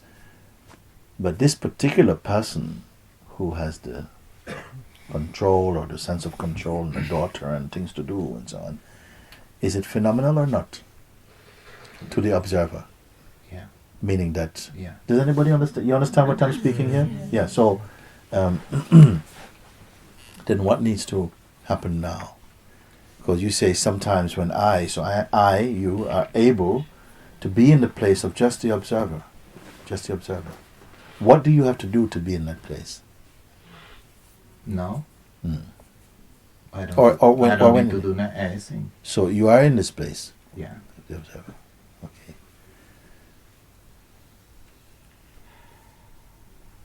Can you stay there?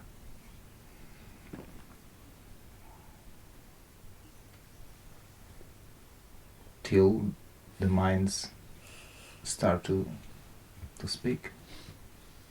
But that's not true, is it? But It's a sense you have, because when the mind speaks, it invites you to become a person again, to Yeah. become that person. Yeah. And there's something that says, a belief says, if I don't become the person with the daughter will suffer. Imagine living with a child Mhm. that have so many. She's afraid of everything. Teenager. Yeah. Or Yeah, yeah. 10 years old. It's not a teenager, but a pre-teenager. And she's afraid of sleeping, and afraid of I'm going out. I don't know why. Afraid of so many things, and all time she's calling by you. She needs you. You know, her behavior is linked to yours. Maybe. It is a bit. As you allow yourself, because you think, I cannot be free because my daughter needs me to be responsible. You see? And you're going to keep this up. And her sense, like, I need, it's not necessarily such a truth. She'll outgrow this in time. But you need not wait for that at the same time. Because as you find peace for yourself, you'll be able somehow to transmit some of that peace to her. You see? I went to that point of understanding, and I need your help now to go forward, because I understand that point, that I can do nothing, anything about her life. I just need to be there. Which position are you speaking from now? Dad or the observer? It's difficult to say. I think it's a mix of them. The observer is not mixed. So it's my opinion. Yeah. It's mental. So that is something that's watched. Now I know that feels very, very alive because it's flowing in your veins. It's in your breath, everything, the identity feels like this, no? Yeah. Because not telling you don't have a daughter, forget about it. Not that. I'm saying be the self. Rather than, just be the self. Watch from the place of self.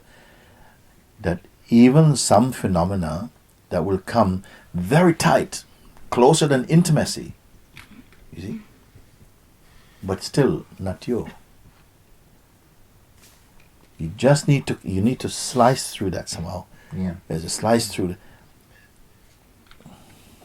Maybe you don't need to slice anything at all. You just need to be confirmed that is the place. And something is going, but if you do that, you're going to lose your daughter. If you do this, you're going to really screw up. You want to take that risk? And something's pulling from the place of the pure, some memory, some seed that's the most intimate seed wants to sprout again and just be, look, it's more easy just to be dad and be worried and just deal with it. But you're aware of that strong pull. But it's just a strong pull. But it's a strong pull for whom? For whom is a strong pull? Really solve this. Don't think, well, yeah, it must be my mind. No, really get into costume. Something is there that feels a fear of the loss of control, because it may mean that I am not responsible anymore, not capable of taking care of a very needy, high maintenance daughter, right?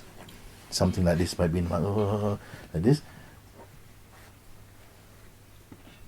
You have got to just to cut everything for a moment, just to let a breath happen in only yourself, just for a moment.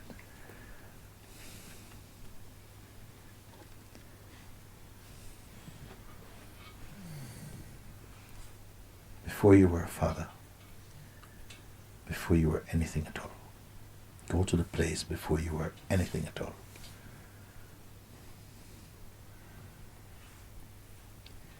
And that place is nowhere located in time, anywhere. It's not past, not future. It's timeless. Go there now. Here.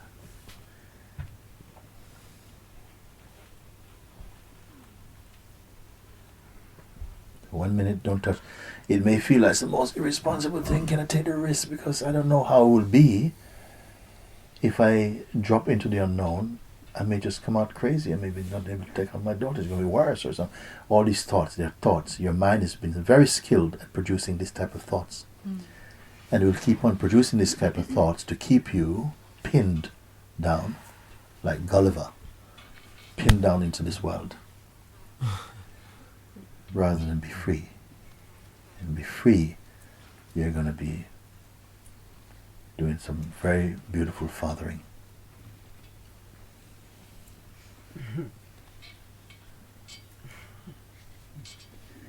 Because you're not serving if you're not free, if you're feeling, oh my God, tight, you want to escape from the existence and stuff. That's not what your daughter wants to hear from you. Or you don't have to escape. You want to escape from your mind, actually. Yeah. And not from the world. The world is innocence. But from the way that the mind is, not even from the mind, because actually it's talking rubbish. Understand? Yeah. It's only from somehow the importance you have given to it that's kept you somehow turning your knees to water or something. But now I tell you, be in this place. Just be in the place before you are anything. Because it was the same thing, the same problem about the work in Yeah. the past. Then I solved it. Yeah. But now it's the same pattern, but in a more important aspect of my life. It's much broader now, Yeah. because you became aware that you can be totally free. You became aware you can be totally free. So some power in us is really fighting to keep you on a domestic level. You see? Yeah. It's not going to work to help you for freedom. You have to choose somehow to break the spine of that concept. In your sleep, you were not father. You had no job, you had nothing at all. You were quite happy. I don't sleep well from 2 months. So even maybe mind don't give you no sleep also. Yeah. I wake up 4 and 6 times at night Yeah, and go to the kitchen and eat something and came to the bed and yeah. I'm sleeping again Yeah. 1:30. So do now. Don't more waste more time. Be in that place But when now. sorry no But when my daughter called for me yeah, at night, yeah.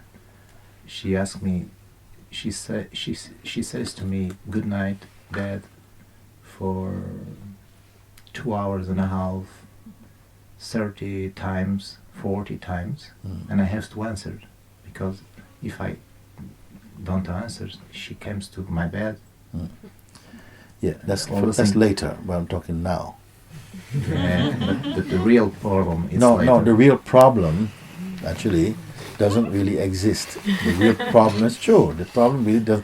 It's Because- like somehow you are a bit invested in a problem which is being perpetuated by you staying in that position.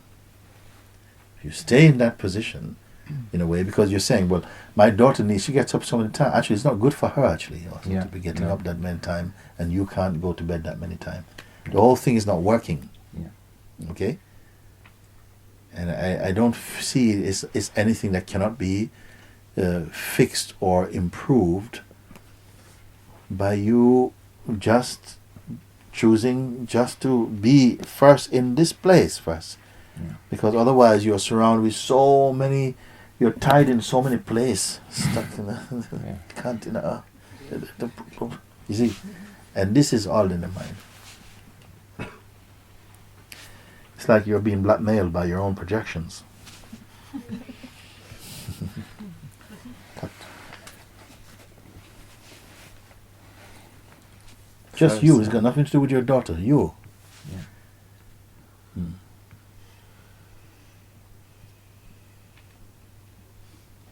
First I cut, then I solve the problem. No, just cut. Forget about then.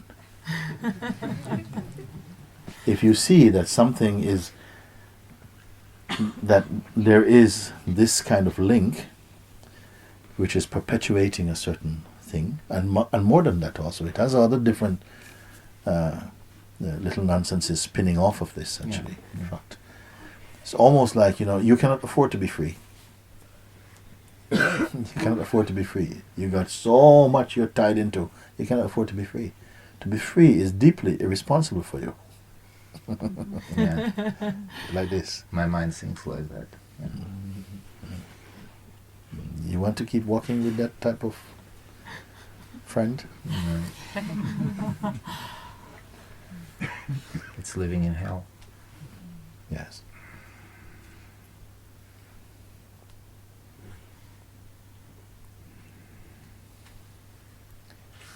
You want to keep talking like this? Living like this? This is why I say, you come to this place, and I don't want to give you 5 or 6 things to do, because you have already enough things to do. So you sort of make a choice. You say, I want. I say, choose. Don't want. Say, yes, I'm up for whatever it takes to be free, knowing that I said some time, if you do what is right in your heart, it cannot turn out to be wrong for someone else. It makes sense. Yes.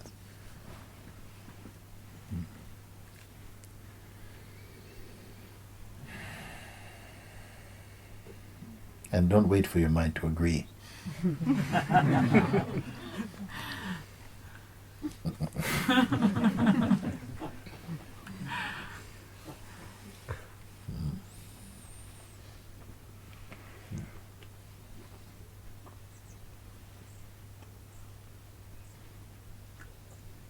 I feel in peace near you. Very strange. not so strange. You want to come to my home? But cut it. Yeah. Now you do also.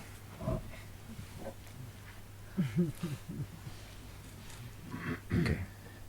Yeah. You don't have to wait to be brave. Don't be waiting for a brave moment and so on. This is all, in a way, the same functioning mind, Be in that undivided place. I don't ask you to take a sword, cut anything. I just say to you, now you do. Just be in the space that you are before the mind. This is not something about time now. It's about subtlety. Not to go back in time. Nobody will go back. But go in to the most subtle place inside yourself. Before that watches the mind, watches thought, watches emotion, watches sense of responsibility, watches all of this. To that earliest place. You can do this, it's easy. Yeah, it's easy. Yeah. It's easy to go there. Yeah. Are you the one who goes or the one who is there? I think it's like a... I don't need to think to go. I just go. I am there. Yes. It's like this. But this I am But there. the difficult is to stay there. Yeah. That is what I'm talking. You see, it is not there that is speaking now. It's the traveler that is speaking. Yeah. The traveler is not you also. You are that. It's your attention travels to you. You think, I am the attention, I travel to there. How to stay there? Yeah. How does there stay there? Yeah. How does there stay there? When you are there, you don't need to think about what is being there or how to get there or how to... Yeah, but why come when? out. Why when you are there?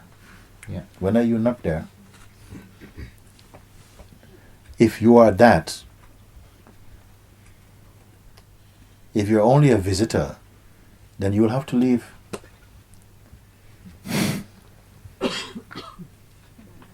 Yes. Are you a visitor? You see? Just a change, a twist of consciousness, no? You've always been identifying as the one who's going, because the whole world does it. We're all on day trips to the being. And they're, oh great, oh, sorry, I got to leave. Out again or something. But that's not you, that's what I'm saying. It's not You absolutely. It's you partially, relatively, but absolutely not. The absolute means you are that. Why? It's the only place that can be called natural and the only place where you are effortless. Every other place you are with effort. The costume of any identity is effort. Effort, effort, effort, effort, effort, you see? But you find this and everything in your life will improve. But you have to really flush out that error. There's something that's dug in. You take everything, but it's still holding in there. The one that says, yes, but how can I stay here? Don't identify with this voice. This voice is also heard in you. You see? And then you discard that one. How can you stay? Can space ask, how can I stay as space? The wind has removed me. How can I return to being space? It's not a question for space. It wouldn't ask such a thing. So, we are that. We are this. You might say, but that's far out. Or that's deep. Or you have to be a saint to be there or something. All these things. But all this is already heard in that. It's just a pure awareness. That is all. You will have to still ponder over this again and again and to confirm, because quickly the mind, and you're out. And you're out. You have a sense, I'm out. It's a sense. But that belief will make your life. The belief, oh, I'm out, has been making your life. We are living a make-believe life. We are believing our life, the life that is produced in the mind. Yeah. Something watches from here. It watches that movement. Be confirmed, keeps confirming. But all that is seen. Something goes, whoa. So that is also a seeing. Don't need to follow. I don't need to put it back into place. I don't need to correct anything at all. I just have to remain as I am. Because man tell you, now you see what a mess you made. Now you're going to fix that, and then you will get there. He says, no, I am here. Just recently, one lady coming in, she said like this. Because after this thing is coming, and I told me, now I'm going to have to leave my husband, and I'm going to have to leave my place of work, and I'm going to do this. But now I've seen, and I realize I don't have to leave anybody. My mind's telling me I have to do these things. I have to play all these tricks. I have to leave, walk out on my life, to leave my children, I have to give up my job. Now I see this is all nonsense. I don't have to do anything at all because I already am here.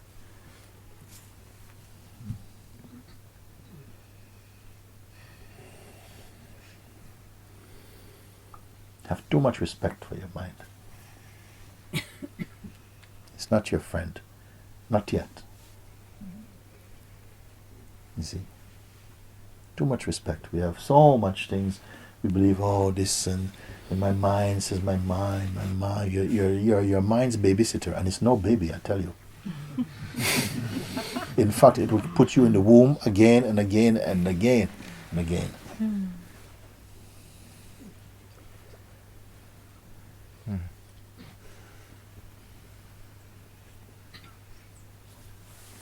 It's no joke.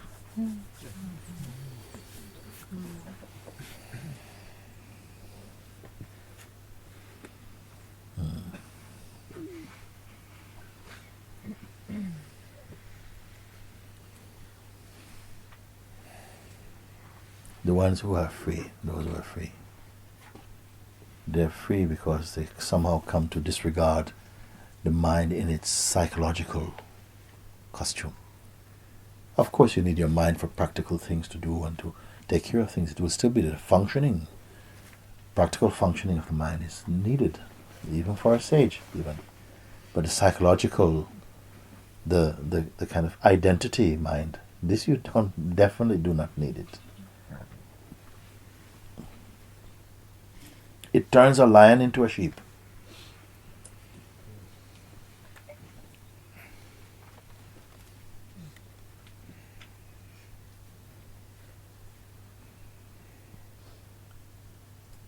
To shake him off. Sri Bhagwan, he say, The I removes the I, yet remains I. The paradox of real seeing. The natural sense I, which is consciousness, shakes off the I, me, ego, and remains I am, the presence, you see. And it doesn't wear worry, it doesn't wear tiredness and frustration. That's not its perfume. That's the perfume of the mind. The ego mind is like that.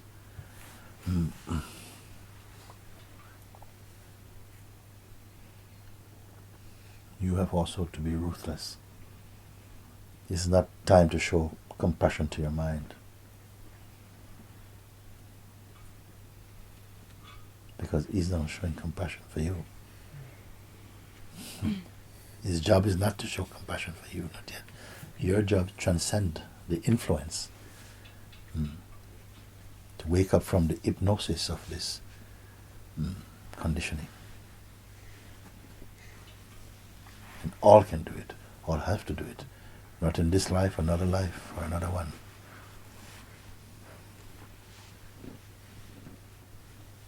This is the real journey of the human being. He has to wake, he's compelled to wake up in some life or other.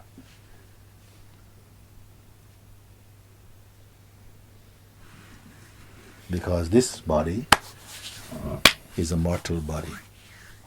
It's a time body. But the timeless and immortal being is moving in him.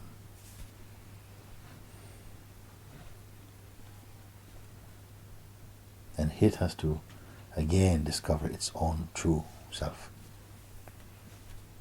Because while it's in this body becomes a dream body, dreaming all these things and mostly trouble, and aspirations and dreams and so on. Yeah.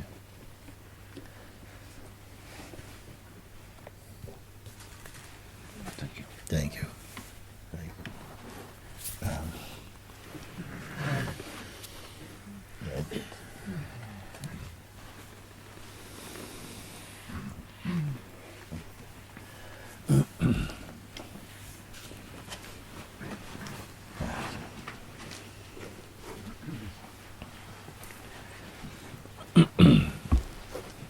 And Right. I would like to check in with you again. A few days ago, actually the first time I could, at least with closed eyes, be in a, I would say, state where no thoughts have a place, very peaceful. It's sort of timeless. I couldn't say how much time has gone by. But as soon as I open my eyes, it's gone. I feel this place or space or state I was in is gone. Yeah. So I'm not sure how to go on from here. That which witnesses the going of that state, witnesses the presence of a state, the passing of a state. You know, no one pays attention to that one. We more watching the story of the states, what comes and goes, and the color, the spectrum, the change, the vitality, the peace, the love, all this. We have observed these phenomenally. But that which, in whose presence all these are observed, nothing observes this, nothing remembers this. It's the saying, like, we want to taste honey, we don't want to be honey. You see? We value so highly experiencing, we love experiencing. Once we have this body and somehow we are addicted to experiencing. Not everybody, some people are a bit tired of experiencing actually. But most are hungry for experience, different types of experiencing. And in the mind, the highest experience is enlightenment.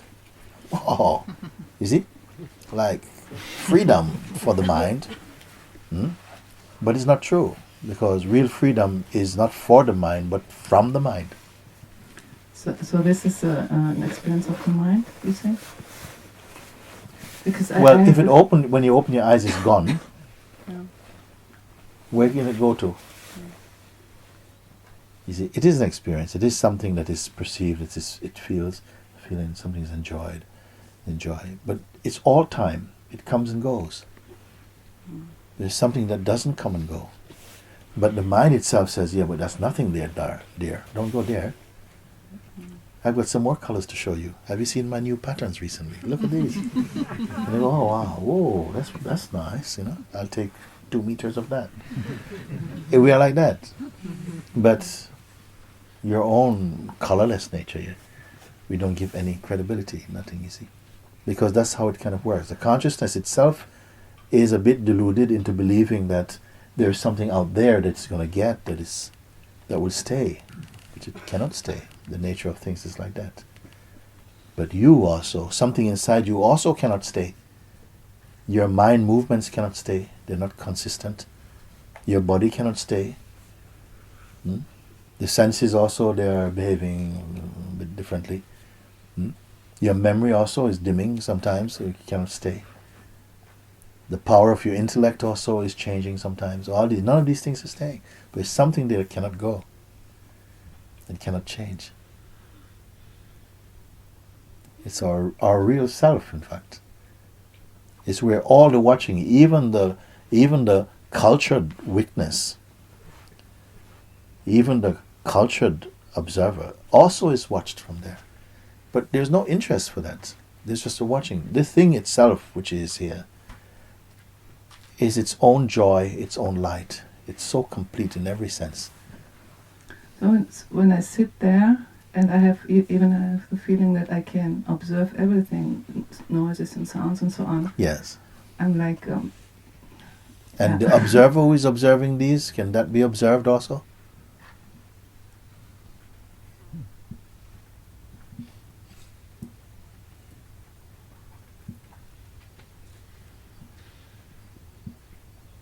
It's easy to look at objects because they're not you. Even though the memory is going. Something observes, memory is going. It's not memory. That light is not fading and the memory is going. The senses are getting weaker. The mind is very chaotic. My ego is not so good. All these things it's watching. But it itself is what? First of all, remember that what we are talking about, we are starting off with a fact. We're not starting off with a kind of, well, let's see, we have an hypothesis here. We're starting off with a fact. The fact is that everything is observed. And if it is observed, it cannot be the observer exactly. At some point along the line of observing, reversing back with observing, the ego also is participating in observing. But then we catch him because we see that his tendency is to observe with some self-interest. So as soon as that is seen, he slips up there as well to be phenomenal. Then coming back further, there's still interest in some things, which are not necessarily strong ego, but the observer and the thing that it's observing with interest are both linked. So that goes up also on the phenomenal screen. And then behind this is what? Even to say it's an observer, I don't know if I should call it an observer because it's not interested in anything to observe particularly. And yet, at the same time, observing still functions and is okay. But the ultimate one has no particular interest, has no investment in anything. And yet all things are perceived, but in a new light, not the light of personality. It's different. What I'm saying now, you should be able to confirm actually more and more. You come to a place indefinable. Indefinable. When you come to the indefinable place, you can still move with your body moves around, you do things, you talk with your friends, you send your emails, everything like this. But there is a beautiful detachment and a serenity inside. A place where there's no need, there's not a need. Maybe your life is not out of need, it's out of love. That's a big difference. When you're living life out of need, and somebody is meant to call you and they don't call, you start to panic. Oh, maybe they don't love me anymore. No, this is the nature of the egoic mind. But there's more space in the true mind. It's more space. It's not fretting, it's not worrying about things the same way. And it can endure the impact of the strongest experiences in the phenomenal world. It can take it. So yeah, when I sit there and I have the feeling that I'm in a state which I'm not in, this is somehow stupid. I'm wasting my time then. That Like you're in a these state that you're... few days, I thought, oh, I felt That state, whatever state is arising inside a stateless state.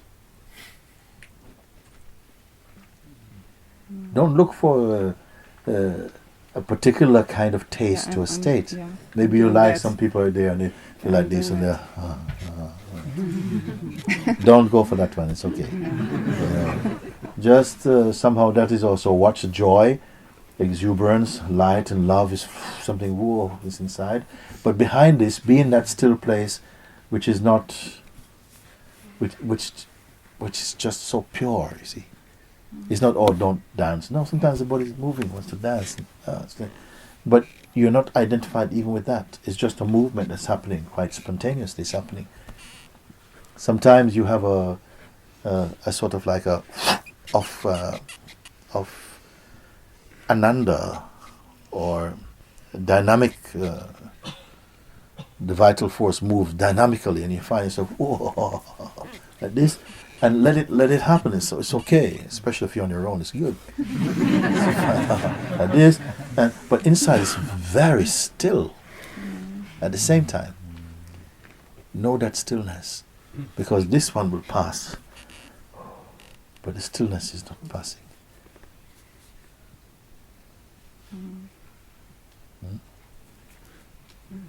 I always feel I'm like to ask you what to do. I know that I should do nothing, or I don't know. No, drop that. You, the one who is saying these things now. We're going to close now, but I want to finish saying to you. The one who is saying this thing, I don't know what to do. You know, what should I do? Should I drop this thing or whatever like this? Drop that one, if you can, or be aware that that is only a voice, a tendency arising in the awareness itself, and don't identify with it. You're identifying and saying, you know, but I'm a bit frustrated. I'm trying all these techniques and they only work for a little bit. I close my eyes, they're great. Oh my eyes, oh my God, you know, like this. So don't identify with this. That is nothing at all. Let that be out there.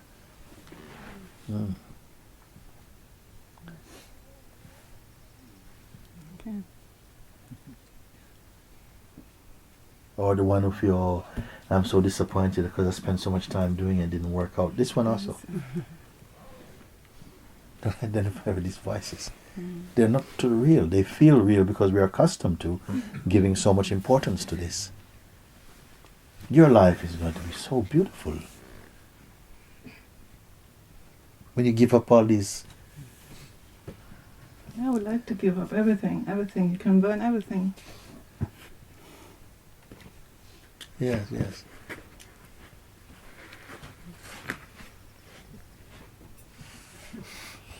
They just drop away by themselves. You don't even have to give them up. Okay. Just remember the thing I'm telling you. They will drop by themselves. Because if you have to give everything up, and then you think, oh, something in your back pocket. Oh my God, there's another one here. And what about the one on the shelf? Oh my God, yes, the one on the shelf. And you'll be at it. Your mind is very crafty, you know? Okay? So leave him to be crafty. That's not your business. You just stay as the self. This is the beautiful secret. Don't be chopping the mind and, you know, sort of like trying to blow him up and all this stuff. Nobody can do it. Cannot kill a ghost. Just remember. Can it be so simple? Yes. You remember, stay as yourself. All these things, they're just passing. Just passing. What you're going today, oh, I don't know. Tomorrow, you'll forget it. Or later, you'll forget it. Everything is passing. Everything. If I bring you last week's dinner, you will not be interested. And everything about the mind is last week and next week. It's just, you don't need to touch any of that. And just stay empty. And let life bring to you what it does. Move your hand. Let it just happen. And you'll find a magicality to your life that is not just mathematics. a sweetness, an unpredictability, a spontaneity, a freshness. All of this is our natural perfume, the natural perfume. You don't have to do any strategy, no foxtrotting through existence. Just you stay like yourself. It's like this. Don't look for any experience. Don't try anything special, extraordinary or ordinary. Just remember, but all this I can see. It's not. Can the one who sees be seen? Try this contemplation. It will burn a whole forest of noise. I'll try this one. Yeah.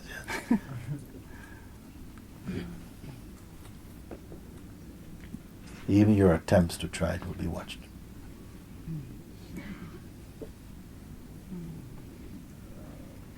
That's how exquisite the beingness is. It's already in place.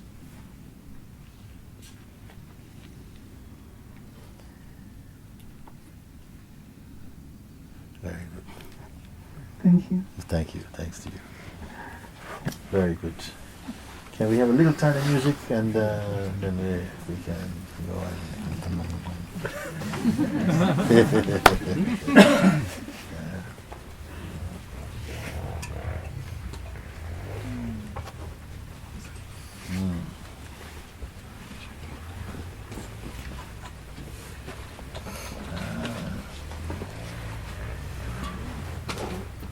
You can put it on the sun like that? It's okay?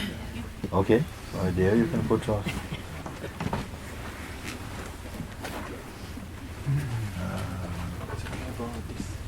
Yes, it's good.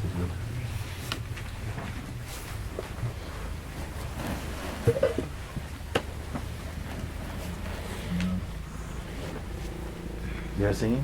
You want this one? No, this is good.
behind this wall we have a table with some tea and cookies. You're welcome to help yourself. It is not an invitation to engage in social interaction. Please keep your mind resting inside. And there is a donation box. If you want to give a donation, please, you're welcome. At some point you will hear a horn and we ask you quietly to leave and make your way home.